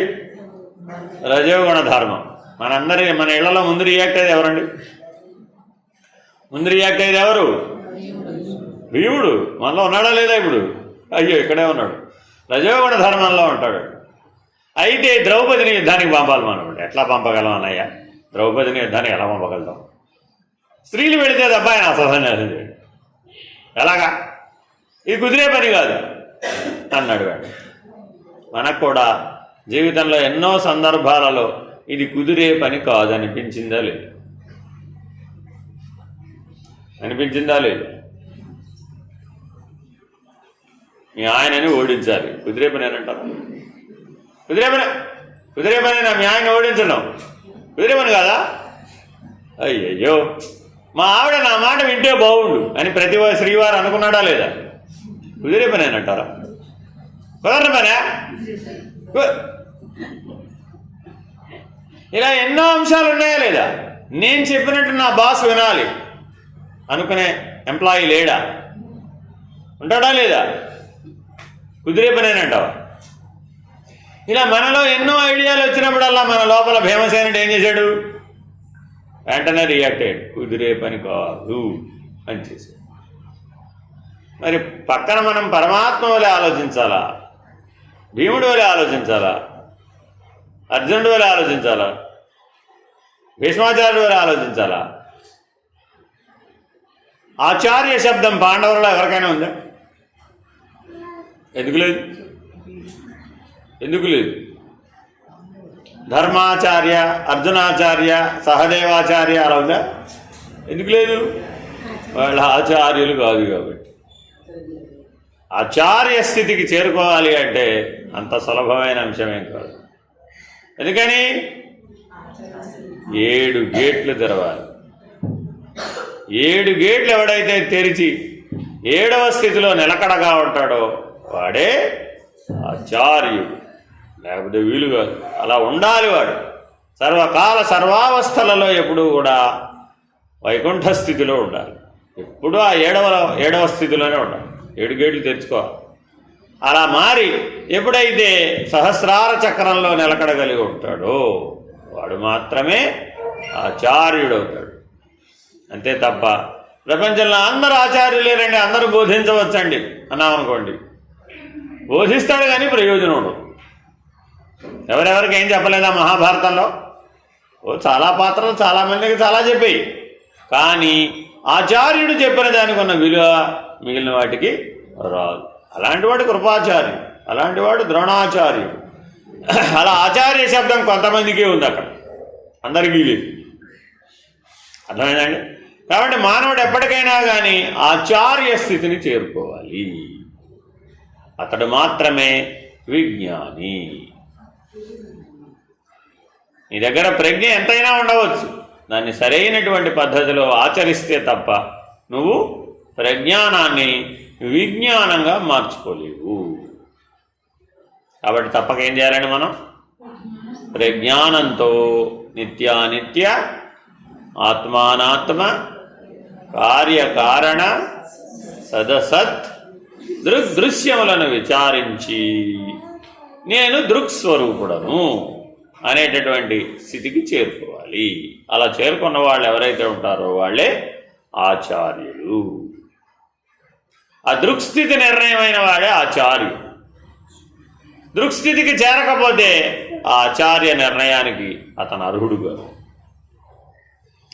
అందుకని మనలో ఉన్నటువంటి సూక్ష్మమైనటువంటి శరీరంలో మూలాధార, స్వాధిష్టాన, మణిపూరక, అనాహత, విశుద్ధ ఆజ్ఞేయ స్థితులు దాటి సహస్రార మధ్యంలో ఉన్నటువంటి బిందు మధ్యంలో ఎవరైతే నిలకడ చెందుతారో వాళ్ళు మాత్రమే విజ్ఞానులు, వాళ్ళు మాత్రమే సాధువులు, వాళ్ళు మాత్రమే సద్గురువులు, వాళ్ళు మాత్రమే ఆచార్యులు.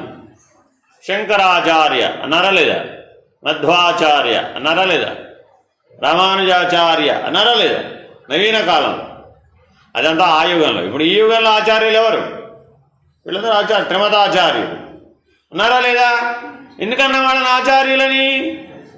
ఈ ప్రయాణాన్ని పూర్తి చేశారు. ఇప్పుడు మనం అందరం జీవితంలో బియాండ్ అనే స్టేజ్లో ఉన్నామా? ఎలర్ట్గా ఉన్నామా? మనకి ఎన్ని ఉన్నాయి అంతస్తులు ఇప్పుడు? ఎలర్ట్గా ఉండాలా వద్దా? అదొక అంతస్తు. అర్థమైందా?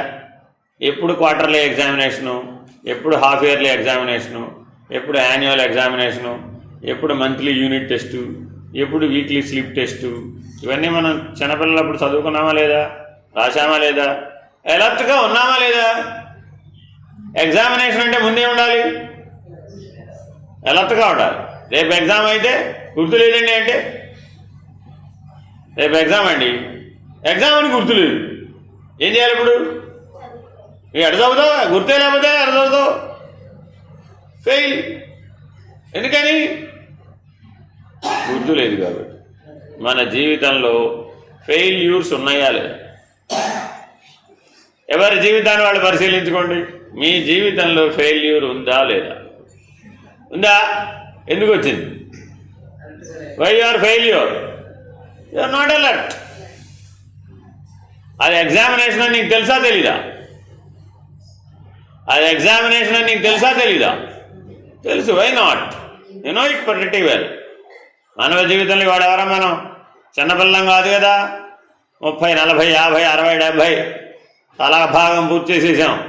ఆ జీవితాన్ని ఒక్కసారి సమీక్షిస్తే ఎన్నైతే ఫెయిల్యూర్లు ఉన్నాయో ఆ ఫెయిల్యూర్ కారణం ఏంటి?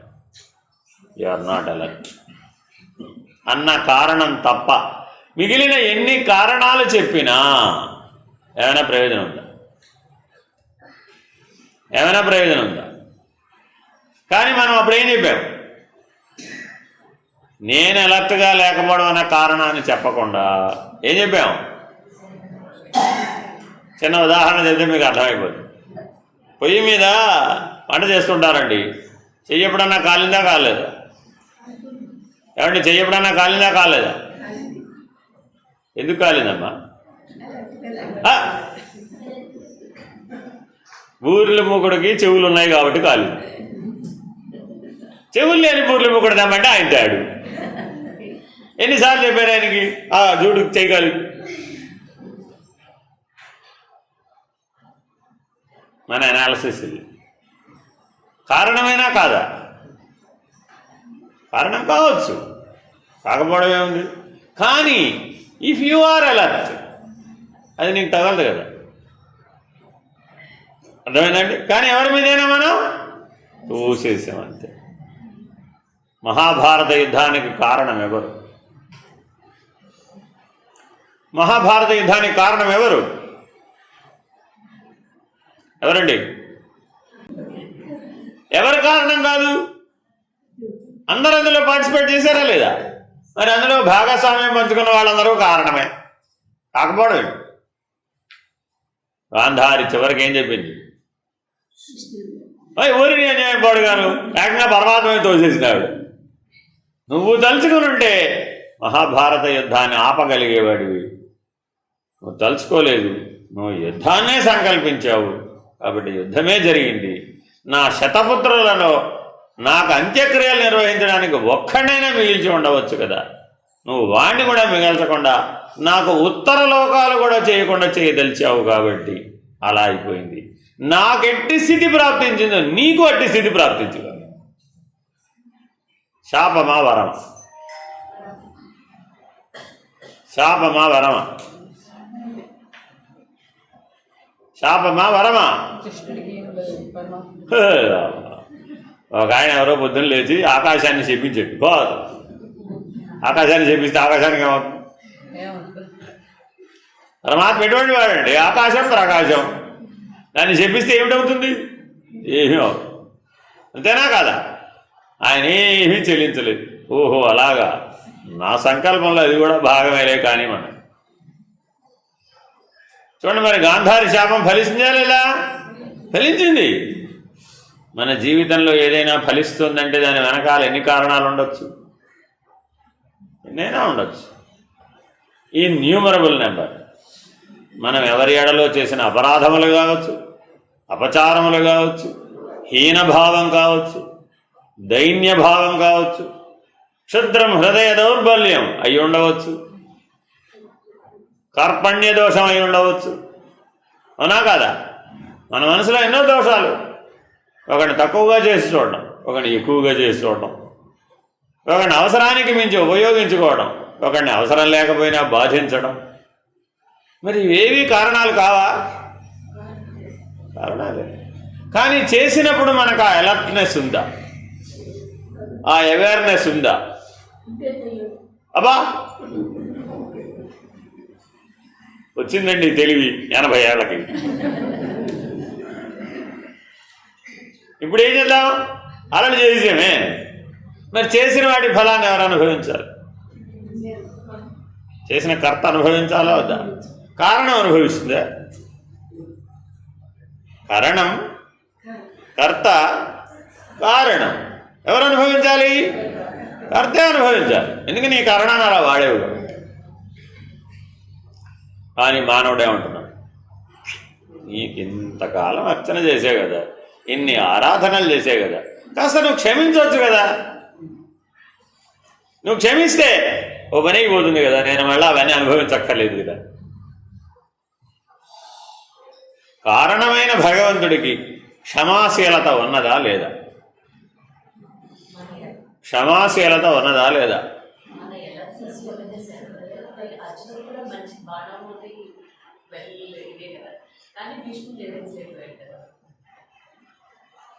అంటే అర్థం ఏంటి?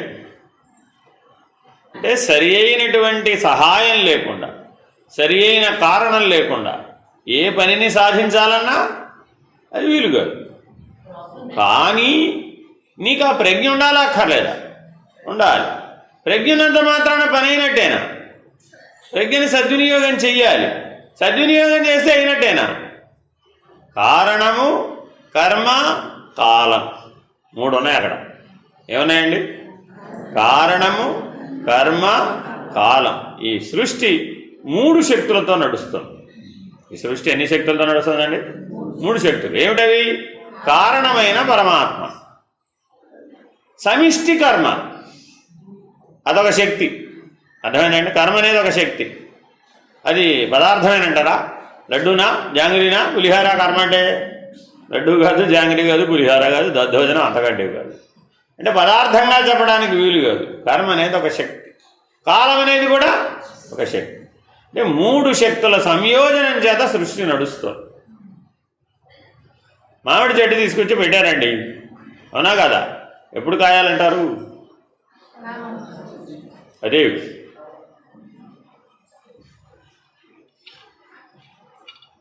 ఎప్పుడు కాయాలి?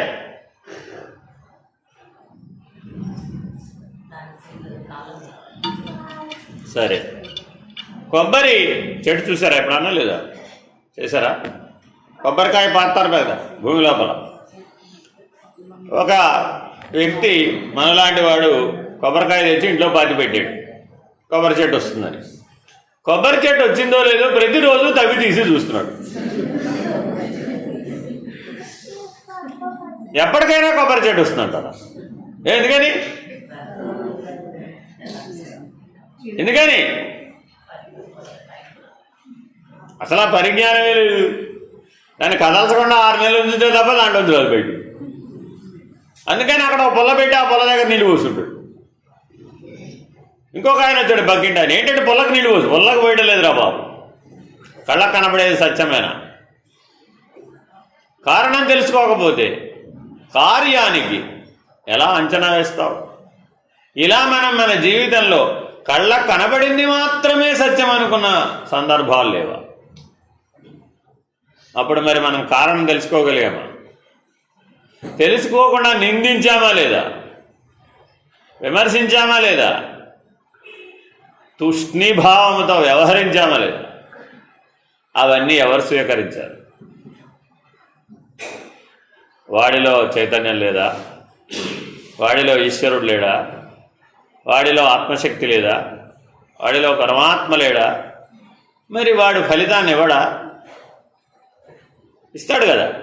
తిరిగి ఇచ్చే రోజున దుఃఖం ప్రాప్తిస్తుందా లేదా? మరి దుఃఖం ప్రాప్తించినాడు పరమాత్మ క్షమించమంటే అవుతుందంటారు. కాబట్టి ఎప్పుడు ఉండాలి తెలివి? పూర్వతాపమా పశ్చాత్తాపం?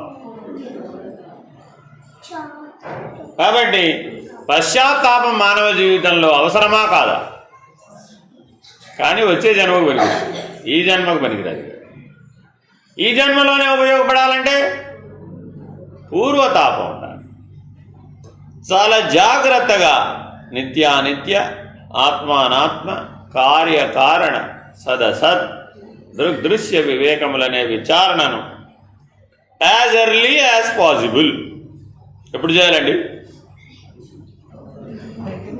ఎప్పుడు చేయాలి? ఎప్పుడు చేయాలి? ఐఎమ్ వెరీ బిజీ అండి, రేపు చేద్దాం. రేపటిదాకా ఉండాలి కదా. అర్థమైందండి? ఇలా ఇప్పటివరకు మనం ఏం చేసాం? వాయిదాల వరాలయ్యేలాగా జీవించాం. ఎందుకని? విచారణకు సమయం లేదు. మన దగ్గర దేనికి సమయం లేదండి? విచారణకు సమయం లేదు, సాధనకి అసలు లేదు. ఎందుకని? విచారణ చేస్తేగా సాధన చేసేది. ఎందుకు చెయ్యాలో తెలిస్తే అప్పుడు నువ్వు తప్పక చేస్తావు. విచారణ ఏ నిర్ణయం చేసింది? ఎందుకు చేయాలో చెప్తుంది, ఎలా చేయాలో చెప్తుంది, ఏం చెయ్యాలో చెప్తుంది. చాలా సందేహాలను నివారిస్తుంది విచారణ. ఆ క్లారిటీ వస్తే అప్పుడేమైంది? సాధన చేయటం సులభమైపోయింది. ఈ క్లారిటీ లేదండి, అప్పుడు ఈ సాధన ఏమైపోయింది? చేస్తారంటావా? అథవా చేసిన సరైన శ్రద్ధతో చేస్తారంటావా? శ్రద్ధతో కాదు, అసలు రెగ్యులారిటీ క్రమశిక్షణతో చేస్తాడంటావా? చేయడు కదా. పెరుగు తోడుకోవాలంటే పాలల్లో తోడు పెట్టామండి, తర్వాత ఏం చేయాలి? తర్వాత ఏం చేయాలి? తర్వాత ఏం చేయాలి? తర్వాత ఏం చేయాలి?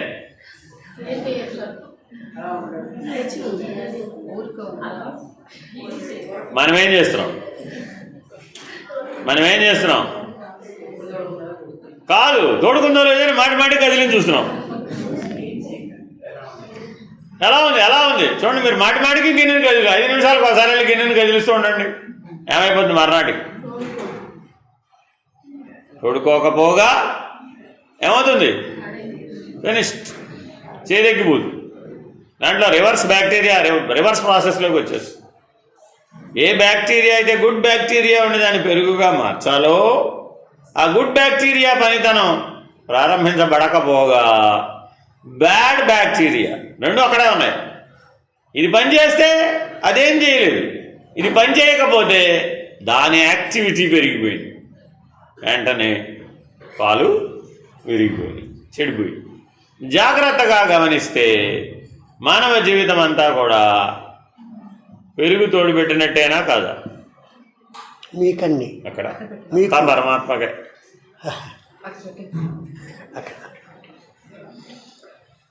అర్థమైందండి?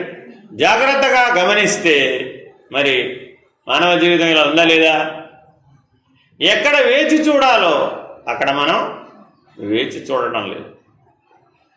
ఎక్కడ మానవుడికి తితిక్ష అన్న లక్షణం ఉండాలో ఆ లక్షణం ఉంటుందా? లేదు.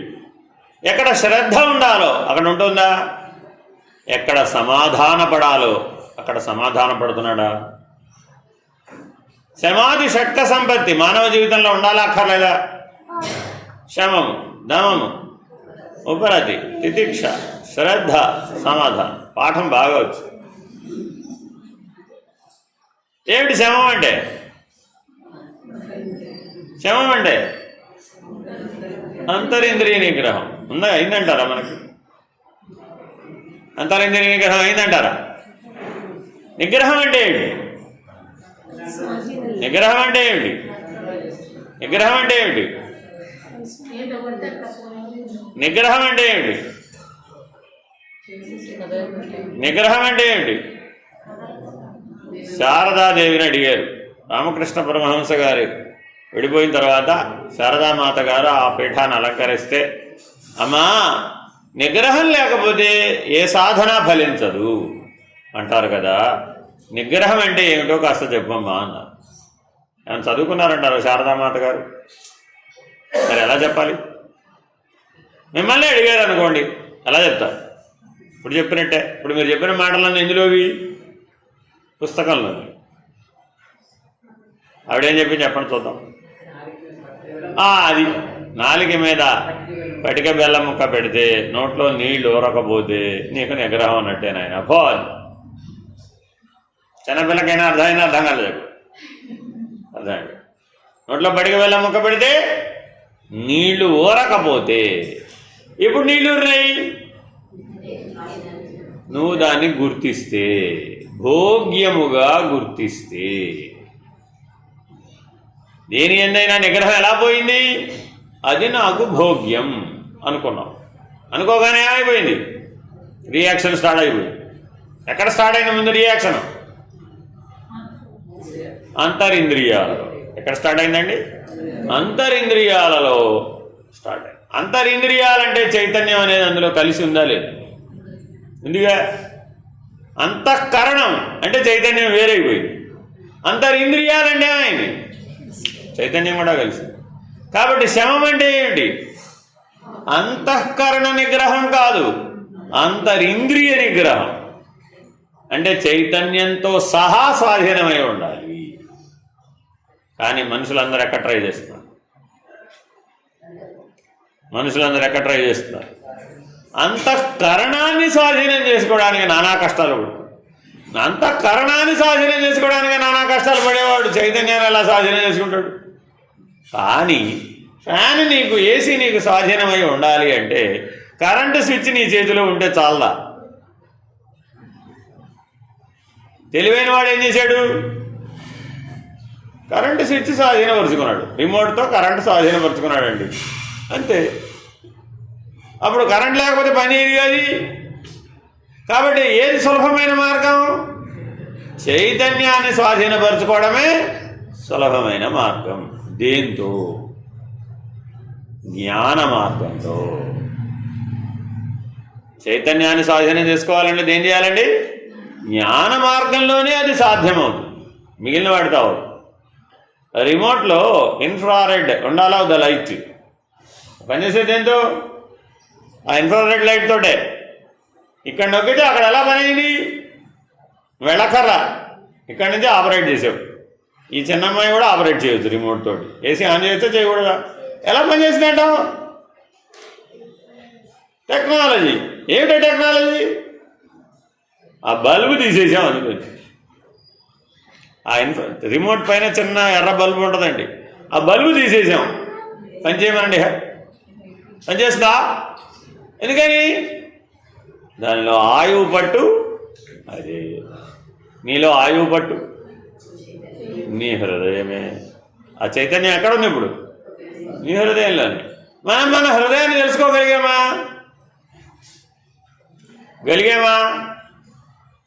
గలగలేదా?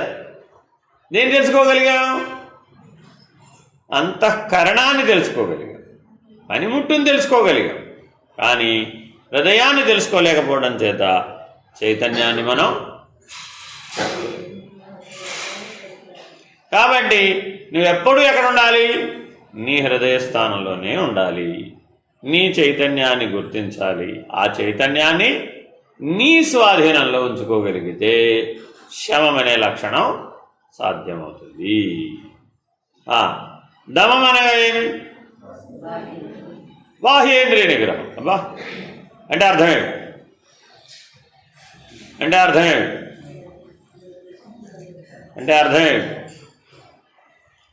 మీ పిల్లలుగా ఎవరికి కనపడ్డారు? మీ పిల్లలు చూశారండి, వీళ్ళు మా పిల్లలే అని ఎవరికి తోచారంటారు? బాహ్యేంద్రియాలకా అంతరింద్రియాలకా? బాహ్యేంద్రియాలకా అంతరింద్రియాలకా? ఇప్పుడు వాళ్ళలో ఉన్న అంతరింద్రియాలు మీ పిల్లలా? వాళ్ళలో ఉన్న బాహ్యేంద్రియాలు మీ పిల్లలా?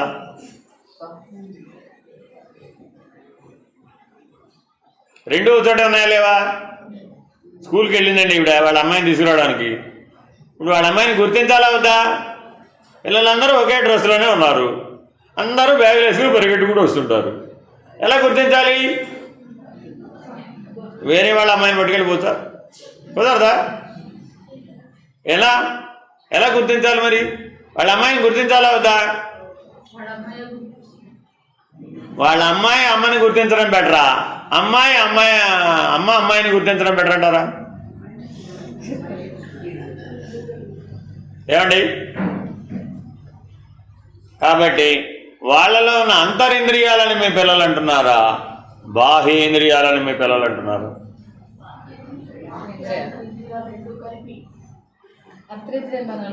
మీరు అంతరింద్రియాలు చూస్తే మీ అంతరింద్రియాలే మీకు తెలియదు, మీ అంతరింద్రియాలే మీకు తెలియదు, మీ వాళ్ళంతా అంతరింద్రియాలు తెలుసు నీకు. కాబట్టి ఇక్కడ బాహ్యేంద్రియాలే, అక్కడ బాహ్య. జిల్లెలమూడు అమ్మ చెప్పింది, ఏ రోజునైతే మీ పిల్లలుగా తోచలేదో ఆనాడు నీకు బాహ్యేంద్రియ నిగ్రహం ఉన్నట్టు. ఫినిష్డ్. ఆవిడ ఏం చదువు? ఏమిటో భారతదేశంలో అందరూ ఏం చదువుకునే వాళ్ళు చెప్పిన పిహెచ్డీ చేసిన వాళ్ళు కూడా వాళ్ళు ఫాలో అవ్వచ్చు. ఎందుకని? వాళ్ళు 7 అంతస్తుల మేడపై, వాళ్ళు బియాండ్ అన్న స్టేజ్లో ఉన్నారు. జన్మసిద్ధులు, పుడుతూనే ఆ స్థితిలో పుట్టినవాడు. ఈ నానా బుర్రబద్దలు కొట్టుకోవాల్సిన పని వాడికి లేదు. శమం అంటే ఏమిటి, దమం అంటే ఏమిటి, కుస్తీ పెట్టి పాఠాలు నేర్చుకుని పుస్తకాలన్నీ చించి పోగులు పెట్టాల్సిన అవసరం లేదు. అర్థమైందండి? ఏం చెప్పారు? ఏనాడు మీ పిల్లలుగా మీకు కనపడలేదు, అందరూ నీ పిల్లలుగా కనపడ్డారు. ఆనాడే నీకు ఇంద్రియ నిగ్రహం ఉన్నట్టు. యాజ్ సింపుల్ అది. ఏనాడు నీకు భోగ్యముగా కనపడలేదు, ఆనాడు నీకు అంతరింద్రియ నిగ్రహం ఉన్నట్టు. శమదమాదులు లేకుండా ఏ సాధనైనా సిద్ధిస్తుందా? నువ్వెన్ని భక్తి ఆరాధనలు చేయి, నువ్వెన్ని యోగ ప్రక్రియలు చేయి, రోజు ఆసనాలు వేసేవాళ్ళు ఉన్నారా లేరా? అదే జీవితం. రోజు ఎగసాస ప్రాణాయామం నానా తెప్పలు పడేవాళ్ళు ఉన్నారా లేదా? ఎన్ని ప్రాణాయామాలు ఉన్నాయి? Innumerable number. ఉజ్జయిని ప్రాణాయామం, భ్రామరి ప్రాణాయామం, కపాలభాతి ప్రాణాయామం, ఇంకేమిటో అనులోమ విలోమ ప్రాణాయామం, నాడీభేదన ప్రాణాయామం, నాట్ ప్రాణాయామంతో ఏదైనా సాధించవచ్చండి అనేవాళ్ళు ఉన్నారా లేదు? అర్థమైందండి? పరమహంస దగ్గరికి వెళ్ళి అడిగారు ఇదేమాట. ఆహా, ఏముంది, ఒక స్తంభానికి ఎక్కడం దిగడం. ప్రాణాయామం గురించి పరమహంస గారు ఏం చెప్పారండి? ఓ స్తంభాన్ని ఎక్కడం దిగడం ఏం చేసినా అదే, అంతకుమించి ఏముందాం. కాకపోతే ఆ పని అవసరమా కాదా? అవసరమేనట. ఎందుకనంటే ఒక కోతిని పెంచాడట, కోతిని ఆడించేవాడు. ఇప్పుడు ఆ కోతి ఏం చేస్తూ ఉంటుంది? అన్నీ పడేస్తూ ఉంటుంది. దాని పని అంతా అదే కదా, అన్ని డిస్టర్బ్ చేస్తూ ఉంటుంది. దానికి ఏం పని చెప్పకపోతే అది ఊరుకుంటుందా? దానికి ఏదో పని చెప్తే ఏం చేస్తుంది? ఆ పని చేస్తూ మీరు చూసుకోండి, కావాల్సి వస్తుంది. అందుకని దానికి ఎప్పుడూ పని చెప్తూ ఉండాలి. అందుకని ఆడించేవాడు ఏం చేశాడంటే ఈ స్తంభం ఎక్కి దిగమన్నాడు. ఎప్పటికన్నా ఆ పని అవుతుంది యావత్. అదేం చేసింది? పొద్దున్నే సాయంత్రం దాకా ఎక్కడం దిగడం అదే పని. ఇప్పుడు వాడికి సమస్య తప్పిందా తప్పలేదా? అలాగే నీ ప్రాణాన్ని గమనించే పనిని గనక నీ మనసుకు అప్పచెబితే కోతి పిల్ల వెంటే మనస్సుకు పని దొరికినట్టేనా కాదా? ఎప్పటికన్నా అవుతుందా ఆ పని? ఎన్నేళ్ల పని అది? అది అలిసిపోయేటంత పని. ఎక్కి దిగి నేను అలుపు వచ్చిన తర్వాత ఏం చేస్తుంది? ఉన్న చోట హాయిగా కూర్చుంది. అలుపు రాకపోతే ఏం చేసింది? మళ్ళీ అంతా డిస్టర్బ్ చేస్తుంది. కాబట్టి మీ మనసు చేత మీరు కనుక బాధించబడుతూ ఉంటే, డిస్టర్బ్ అవుతూ ఉంటే, అశాంతి కనుక పొందుతూ ఉంటే, దానికి నీ ప్రాణాన్ని గమనించేటటువంటి పనిని అప్పచెప్పవయ్యా బాబు. అదే ప్రాణాయామం. ప్రాణాయామం అంటే ఏమిటి? నీ మనసు చేత నీ ప్రాణాన్ని గుర్తించే పని చేయి, గమనించే పని చేయి. అప్పుడు అది ప్రాణాయామం ఫలిస్తుంది. కాబట్టి యమ, నియమ, ఆసన, ప్రాణాయామం అయిందా? ఆసన సిద్ధి ఉందంటారా మనకి? ఆసన సిద్ధి ఉందంటారా? లేదా? ఎలా వస్తుంది? ఒకటో క్లాస్ నుంచి ఏం నేర్పారండి? సిట్ రైట్, అవునా కాదా? ఎన్నిసార్లు మారామంటారు? ఎన్నిసార్లు మారుతున్నాం? ఒక ఆసనంలో సరిగా కూర్చోమంటే ఆసన సిద్ధి కలిగే వరకు కూర్చుంటున్నామా? ఏం చేస్తున్నాం? కాళ్ళు అడ్డు పెట్ట, కాళ్ళు ఇటు పెట్ట, చేతులు అడ్డు పెట్ట, చేతులు ఇటు పెట్ట, నడుము 33 వంకర్లు తిరిగితే కానీ. అందులో ఎన్ని ఉన్నాయి పూసలు? 33. ఎన్ని వంకర్లు తిరగాలి? 33. తిరిగితే కానీ మనకి హాయిగా ఉండదు, సుఖంగా ఉండదు. ఎన్ని స్థిరంగా ఉంచుకోగలవా? ఎందుకని?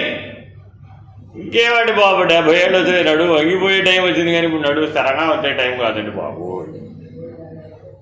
కాబట్టి అష్టాంగ యోగం ఎప్పుడు ప్రారంభించాలి? 8 ఏళ్లకు ప్రారంభించాలి. అందుకే 8. ఎప్పుడు ప్రారంభిస్తున్నాం? 0 పెట్టి 80.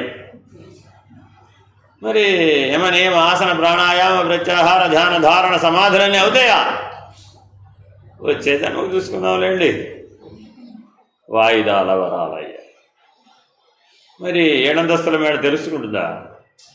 ఎలా? ఎవరు దీనికి కారణం? శాస్త్రం అందుబాటులో లేదా? విద్య అందుబాటులో లేదా? బోధించే గురువులు అందుబాటులో లేరా? ఎవరు దీనికి కారణం? నీవే, నీ అజ్ఞానమే, నీ ప్రాధాన్యతే. 3 అంతస్తుల మేడ ఉండాల్సిందేనండి, ఇప్పుడు లేదు కదండి. కాబట్టి ఏం చేయాలి? బాగా సంపాదించాలి. తర్వాత ఏం చేద్దాం? 3 అంతస్తుల మేడ ఓడవడం మంచి చేత కాదు,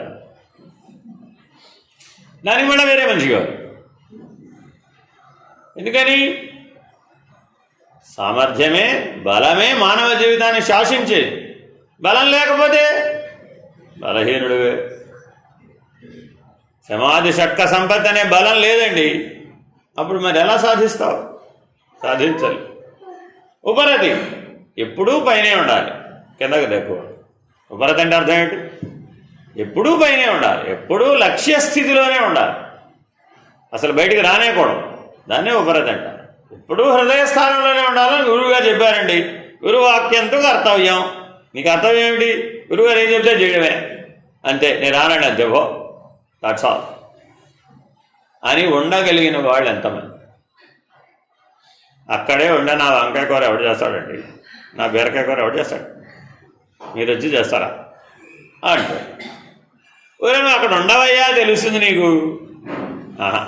ముందు ఇది ఎవరు చేస్తారో చెప్పండి, ఆ మనిషిని ఏర్పాటు చేయండి, వాడికి నేను వంకాయ కూర నాకు నచ్చినట్టు ఎలా చేయాలో అంతా నేర్పిన తర్వాత అప్పుడు నేను హృదయ స్థానంలో ఉంటాను. ఎప్పటికవుతుంది ఇది? అవుతుందంటారా? అవును. ఇలా మీరు వాయిదాల వరాలయలుగా జీవిస్తున్నారు. నీ హృదయ స్థానంలో ఉండకపోతే నీ ప్రజ్ఞాస్థితిని ఎలా తెలుసుకుంటావు? అసలు ఆ తాళం చేయ నీ దగ్గర లేదు. ఆ ప్రజ్ఞాస్థితి తెలియబడకుండా నువ్వు చైతన్య స్థితిని ఎలా గుర్తిస్తావు? గుర్తించకుండా ఆ ప్రయాణాన్ని ఎలా పూర్తి చేస్తావు? కింద నుంచి పైకి వెళ్ళాలి అంటే లిఫ్ట్ ఏమిటయ్యా అంటే ప్రకాశమే లిఫ్ట్, నీ స్వరూపమే లిఫ్ట్. 7 అంతస్తులు ఎక్కాలంటే లిఫ్ట్ ఉండాలా వద్దా? ఎలా వీలవుతుంది? ఆ ప్రకాశం అనే లిఫ్ట్ ఎక్కాలి, ఆత్మప్రకాశం అనే లిఫ్ట్ ఎక్కాలి, బ్రహ్మప్రకాశం అనే లిఫ్ట్ ఎక్కాలి, పరబ్రహ్మ నిర్ణయం అనే స్థితికి చేరుకోవాలి. 7వ అంతస్తులో ఉంది అది పరబ్రహ్మ నిర్ణయం. మరి 7వ అంతస్తులో అంటే ఇప్పుడు మనం ఎక్కడున్నాం? ఎక్కడున్నాం? ఎలర్ట్నెస్ దగ్గరే ఉన్నాం.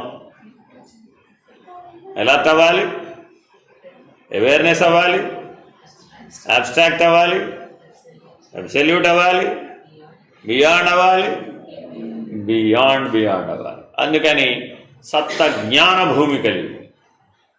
ఇవేంటండి ఇవి? సప్త జ్ఞాన భూమికలు. ఏమిటవి? తనుమానసి,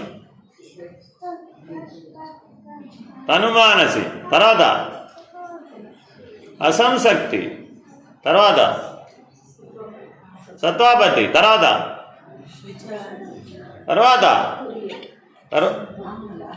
తర్వాత పదార్థ భావన, తర్వాత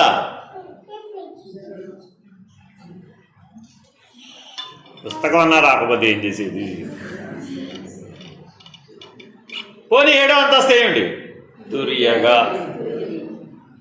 తుర్యనిష్ట సాధిస్తేనే నీకు ఆత్మనిష్ట, బ్రహ్మనిష్ట, పరబ్రహ్మ నిర్ణయం సాధ్యమవుతుంది, లేకపోతే అవదు.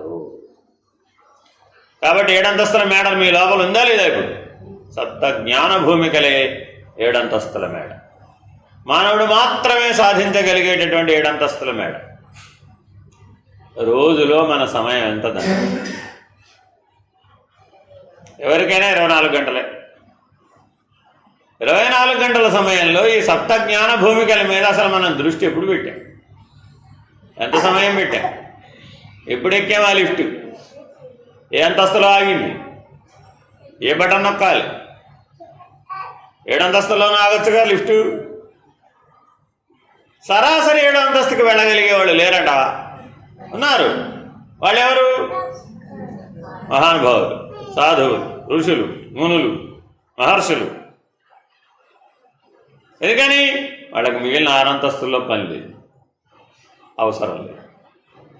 మానవ జీవితంలో ఒక ఉత్తమమైన స్థితి రావాలట ఎప్పటికైనా.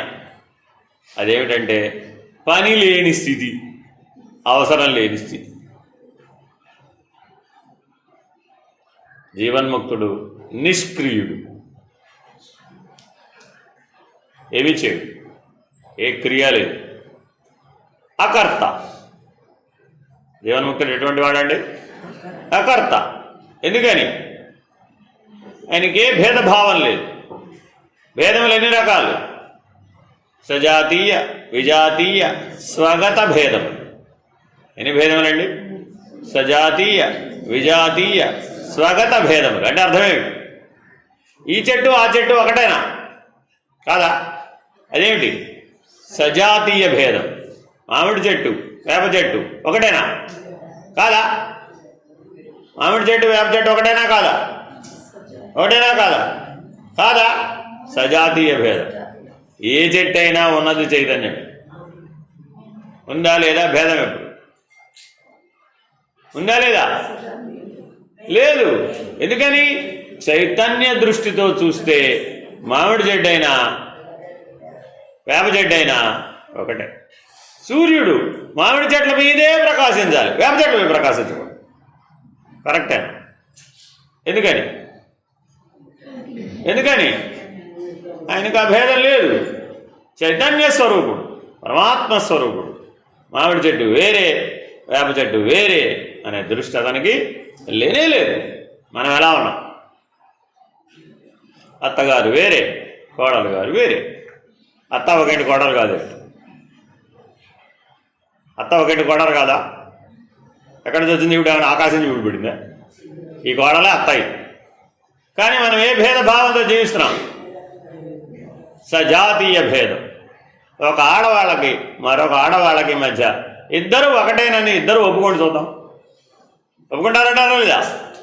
ఒక స్త్రీ మరొక స్త్రీతో నువ్వు చైతన్యమూర్తివే, నేను చైతన్యమూర్తిని, నువ్వు అమలగానయ్యమ్మవే, నేను అమలగానయ్యమనే అని ఒప్పించుకోవడానికి కోసమేగా మీకే వ్రతాలన్నీ రాసిపెట్టింది. ఈ వ్రత కథలన్నీ మగవాళ్ళకి ఎందుకు పెట్టదండి? ఏమండి? మంగళగౌరి వ్రతాలు ఏం చెప్తారు మీరు? ఏం చెప్తారు? అమ్మా నువ్వే గౌరీదేవి, అవునా కదా? ఇస్తారమ్మా వాయినావు. తర్వాత ఏంటి? మళ్ళీ ఆవిడ కూడా అదే సేమ్ డైలాగ్. ఊరిని అన్యాయం పాడుగాను. ఏంటి? ఏం పోగొడుతున్నాడు ఇప్పుడు? సజాతీయ భేదం. లేకపోతే నీ జీవితం ఎక్కడ ఆగిపోయింది? నువ్వు వేరే, వేరే. అందరూ మానవులే కదమ్మా, అందరూ చైతన్య స్వరూపులే కదా. ఎలా భేద దృష్టి ఉంది? ఆ జ్ఞానం చేత, ఆ వివేకం చేత, శరీర భావన చేత, దేహ భావన చేత. మరి ఎలా సాధ్యం? ఆ అభిమానాన్ని విడిస్తేనే, ఆ దేహాభిమాన త్యాగం చేస్తేనే ఈ సజాతీయ భేదం పోతుంది. లేదా పోనీ. రెండవ భేదం విజాతీయ భేదం. అంటే అర్థమేంటి? ఆ చెట్టుకి, మామిడి చెట్టుకి ఒక ఆవుని కట్టేశాం. అర్థమైందండి? మామిడి చెట్టు వేరే, ఆవు వేరే. మామిడి చెట్టు వేరే, ఆవు వేరే. వేరు వేరేనా ఒకటేనా? అయితే మామిడి చెట్టు కూడా గడ్డి పెట్టాలి. ఆవు గడ్డి పెడతాం కదా, కాబట్టి మామిడి చెట్టు కూడా గడ్డి పెడతామంటే అవుతుందంటారా? మామిడి చెట్టు మామిడి ఫలాలను ఇస్తుందండి, ఆవు దగ్గరికి వెళ్ళి మామిడి పళ్ళి మనం ఇస్తుందంటావా? ఇవ్వదా? అరే విజాతీయ భేదం, ఫలిత దృష్ట్యా. ఈ గొడవ ఎక్కడ నుంచి వచ్చింది? ఫలితం దృష్ట్యా చూడడం వచ్చేసింది. ఈ ఉద్యోగం పెట్టరా, ఆ ఉద్యోగం పెట్టరా, ఈ ఉద్యోగం పెట్టరా, ఆ ఉద్యోగం పెట్టరా, ఈ ఉద్యోగం ప్యాకేజ్ అంతా, ఆ ఉద్యోగం ప్యాకేజ్ అంతా, ఈ ఉద్యోగం లీకేజ్ అంతా, ఆ ఉద్యోగం లీకేజ్ అంతా. అరే రే రే రే, ఉద్యోగం అంటే ఉత్కృష్టమైన యోగాన్ని ఇచ్చేది. మౌలిక సూత్రమే పోయింది. ఉద్యోగం అంటే ఏమిటండి? ఉత్కృష్టమైన యోగాన్ని ఇచ్చేది, 7 అంతస్తుల మేడను ఎక్కడానికి ఉపయోగపడేది. అది కదా ఉద్యోగం అంటే. అందుకే మహాభారతంలో ఉద్యోగ పర్వం ఓ పర్వం రాశాడు వ్యాస భగవానుడు. ఎవరు అది సరిగ్గా చదవరండి. గొడవలన్నీ ఉద్యోగ పర్వంలోనే పడతాయి. ఆ మహాభారత యుద్ధానికి కారణం ఈ ఉద్యోగ పర్వమే.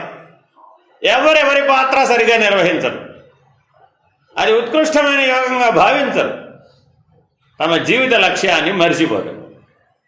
చూడండి, మీరు ఉద్యోగం చేసిన కాలం జీవితంలో 120 ఏళ్ల జీవితంలో ఓ 20 ఏళ్ళు, ఓ 30 ఏళ్ళు ఉద్యోగం చేస్తారు, అంతేనా? ఎవరన్నా 120 ఏళ్ళు ఉద్యోగం చేసేవాడు ఉన్నారా? లేరు కదా. కానీ ఆ 20-30 ఏళ్ళు మిగిలిన 100 సంవత్సరాల జీవితాన్ని శాసిస్తాం. వాడు అసలు ఆ ఉద్యోగం అనే దాని నుంచి బయటికి రానేరాడే, ఆ వ్యాపారం అనే దాని నుంచి బయటికి రానేరాడే. ఎప్పుడు అదే తెలివి అక్కడే ఉండిపోదు. ఏం ప్రయోజనం? అప్పుడు అది ఉత్కృష్టమైన యోగాన్ని ఇచ్చినట్టేనా? ఎలా? ఏం ప్రయోజనం? నీ శేష జీవితం 60 సంవత్సరాలు వృద్ధాప్యంలో ఉంది. నీ సశక్తవంతమైన కాలం 60 ఏళ్ళు అయితే వృద్ధాప్య జీవితం ఎంత? 60 ఏళ్ళు. మరి ఆ 60 ఏళ్ల జీవితం ఏ దృష్టితో నడుస్తుంది? అప్పుడు మొదలు పెడదామా? కాక 0 పెడితే ఢమ్, అప్పుడు మొదలు పెడితే అప్పటికవుతుంది? అవుతుందంటారా? చాలా జాగ్రత్తగా ఆలోచించాలి.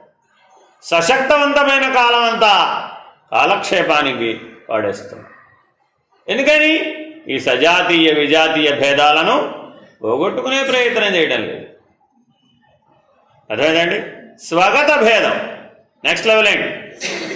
ఆవులో ఉన్నదైనా చైతన్యమే, మామిడి చెట్టులో ఉన్నదైనా పంచభూతాలు. మామిడి చెట్టుకైనా సమానమే, ఆవుకైనా సమానం. జనన మరణాలు చెట్టుకైనా ఆవుకైనా సమానమే, అవునా కాదా? పరమాత్మ సూర్యుడు మామిడి చెట్టుకైనా సమానమే, ఆవుకైనా సమానం. స్వగత భేదం మూడో భేదం. ఈ 3 భేదాలు మన బుద్ధిలో ఉంటాయండి. ఈ 3 భేదాలు మీరు మీ బుద్ధిలో ఉన్నంతకాలం మీరెప్పటికీ ప్రజ్ఞను తెలుసుకోలేదు. ఈ 3 భేదాలను విడనాడితేనే, ప్రయత్నించి పోగొట్టుకుంటేనే తప్ప. విచారణ దేనికోసమయ్యా? ఈ 3ంటిని పోగొట్టుకోవడం కోసమే. స్వగత భేదం అదంటే అర్థం ఏమిటి? తనలో తనకే భేదం. పోట్లాట మొదట ఎక్కడ మొదలవుతుంది? ఘర్షణ ఎక్కడ మొదలవుతుంది? ఎప్పుడన్నా మీ ఇంట్లో గోడలతో ఘర్షణ పడ్డారా, పడలేదా? గోడలతో ఘర్షణ పడ్డారా లేదా? ఇంట్లో గోడలతో ఉన్న ఘర్షణ పడతారా? పడరా? ఏ నాన్ లివింగ్ థింగ్స్తో గొడవ పడ్డట్టు, లివింగ్ థింగ్స్తోనే గొడవ పడతాడు అయితే. మరి నీలో నువ్వే గొడవ పడ్డావా లేదా? మథన పడ్డావా లేదా? మథనం జరిగిందా లేదా? ఓ బోల్డ్ సార్లు జరిగింది. క్షీరసాగర మథన ప్రక్రియ అంతా మనలోనే ఉంది. దేవతలు అసురులు మనలోనే ఉన్నారా లేదా? బయట ఉన్నారా? వీళ్ళిద్దరూ దేవాసుర సంగ్రామం ఎప్పుడు జరుగుతుందా, జరగడం లేదా? ఎక్కడి నుంచి వచ్చారు వాళ్ళు? స్వగత భేదం. నీలో నీకే ఒక పక్షం దేవతా లక్షణాలు, ఒక పక్షం ఆసురీ లక్షణాలు. మరి అప్పుడు ఏమైంది? స్వగత భేదానికి గురయ్యావు. ఒకసారి ఇటు ఓటేసావు, మరి వీడు ఏమనుకుంటాడో అని ఒకసారి వీడికి కూడా ఓటేసి చూసావు. ఏమైపోయినావు? ఎప్పుడు దేవతలుగా ఓటేస్తే అసలు బాధపడరు అనేసావు. అప్పుడప్పుడు మధ్యలో ఒకసారి వాడికి కూడా ఓటేసి అప్పుడు మరి జీవితం అంతా మారిపోయినా మారిపోలేదా? కాబట్టి 7వ అంతస్తు అయినటువంటి బ్రహ్మ, ఆ బ్రహ్మం అనే నిర్ణయాన్ని పొందాలి అంటే అపరోక్షానుభూతి అత్యంత ఆవశ్యకం. మిగిలిన 6 అంతస్తుల్లో ప్రత్యక్ష పరోక్ష అనుభూతులే ఉంటాయి. ఈ 6 అంతస్తులలో ఎప్పుడూ ఎక్కడా ఆగకూడదు. ఆగితే అపరోక్షానుభూతికి మానవుడు చేరలేడు. మిగిలిన అంతస్తుల్లో కూడా అనుభవాలు, అనుభూతులు, దర్శనాలు, విచారణలు, నిర్ణయాలు, సాధనలు ఇత్యాదులన్నీ ఉంటాయి. ఎక్కడెక్కడ? మూలాధార, స్వాధిష్టాన, మణిపూరక, అనాహత, విశుద్ధ, ఆగ్నేయ చక్రాల వరకు అన్నీ ఉంటాయి. దర్శనాలు ఉంటాయి, అనుభవాలు ఉంటాయి, ఇంకా ఇత్యాదులు విచారణలు ఉంటాయి, సాధనలు ఉంటాయి. ఎన్నైనా ఉండవచ్చు కాక నీ గమ్యం ఏమిటి? సాక్షాత్ అపరోక్షానుభూతి. అర్థమైందండి? బ్రాహ్మీభూతమైనటువంటి అపరోక్షానుభూతి, బ్రహ్మలీనమైనటువంటి అపరోక్షానుభూతి. కాబట్టి మానవుడు సాధించదగిన ఉత్తమమైన నిర్ణయం బ్రహ్మలీనమైనటువంటి స్థితి, బ్రాహ్మీభూత స్థితి, బ్రహ్మనిష్ట. అది 7వ అంతస్తులో మాత్రమే ఉంది. అక్కడి వరకు మీరు ప్రయాణాన్ని పూర్తి చేసినప్పుడు మాత్రమే ఈ విచారణ సాంగమైనటువంటిది, సవ్యమైనటువంటిది, సలక్షణమైనటువంటిది. విచారణకు 3 ఉండాలండి. ఎటువంటి ఉండాలి? సాంగమై ఉండాలి, సవ్యమైనదే ఉండాలి, సలక్షణమైనదే ఉండాలి, లక్షితమై ఉండాలి. లక్ష్యం కూడా ఎటువంటిదే ఉండాలి? సలక్షణం, సులక్షితం తప్పక ఉండాలండి. అలా అయినటువంటి వాళ్ళు మాత్రమే తరించినటువంటి వాళ్ళు మాత్రమే తారకమును పూర్తి చేసి అమనస్క స్థితికి చేరుకున్నటువంటి వాడు. ఇట్టి అమనస్క స్థితి అని నిర్ణయం అయ్యేదే బ్రహ్మము. విచారణంతా సాంఖ్యం. ఈ 7 అంతస్తుల మేడ, ఈ సప్తజ్ఞాన భూమికలను దాటడం తరణం. 7వ అంతస్తులో మాత్రమే ఉండి బ్రహ్మలీన స్థితిలో నిలకడ చెందటమే అమనస్కం. అట్టి అమనస్కమే అపరోక్షానుభూతి. ఇట్టి సాంఖ్య తారక అమనస్క యోగాన్ని ఎవరైతే సిద్ధింపజేసుకుంటారో వారు మాత్రమే జ్ఞానులు, మిగిలిన వారందరూ అజ్ఞానులు. ఎంతకాలమైనా సరే, అంటే కల్పాంతం వరకు అయినా సరే ఇలా జనన మరణ చక్రం అనే జైంట్ వీల్లో తిరుగుతూ ఈ తరణాన్ని పూర్తి చేయవలసిందే. దీనికి ఎవరికీ ఎగ్జామ్షన్ లేదు. ఎవరైతే 7వ అంతస్తులో మాత్రమే నిలకడ చెంది బ్రాహ్మీభూత స్థితిలో ఉండి బ్రహ్మనిష్ఠులై శరీర త్యాగం చేశారో వాళ్ళకి జైంట్ వీల్ లేదు. భవరోగం అనేటటువంటి జనన మరణ చక్రం వాళ్ళకి లేనే లేదు. వాళ్ళు పరబ్రహ్మమనే నిర్ణయంతో సర్వత్రా వ్యాపించి ఉంటాడు. వాడు వెళ్ళడానికి, పోవడానికి, రావడానికి చోటు లేదు. ములుగురుచ్చ సందులేక ఉన్నాడు. పరబ్రహ్మం ఎలా ఉందండి? ములుగురుచ్చ సందులేక ఉన్నది. దానికి రాకడా పోకడా లేదు, వ్యవహారం లేదు, సాక్షిత్వం లేదు. వ్యవహారం లేదు కాబట్టి సాక్షిత్వం లేదు, బంధం లేదు కాబట్టి ముక్తి లేదు, దుఃఖం లేదు కాబట్టి మోక్షం లేదు, మోహం లేదు కాబట్టి మోక్షం లేదు. దేనికి? పరబ్రహ్మానికి. అంతే తప్ప కింది స్థాయిలో ఎక్కడ కర్మ వ్యవహారం దగ్గర మోక్షం లేదని అన్నాం అనుకోండి, అప్పుడు ఏమైపోతాం? నరకంలో పడతాం. నరకం అంటే ఏంటి? దుఃఖంలో పడతాం.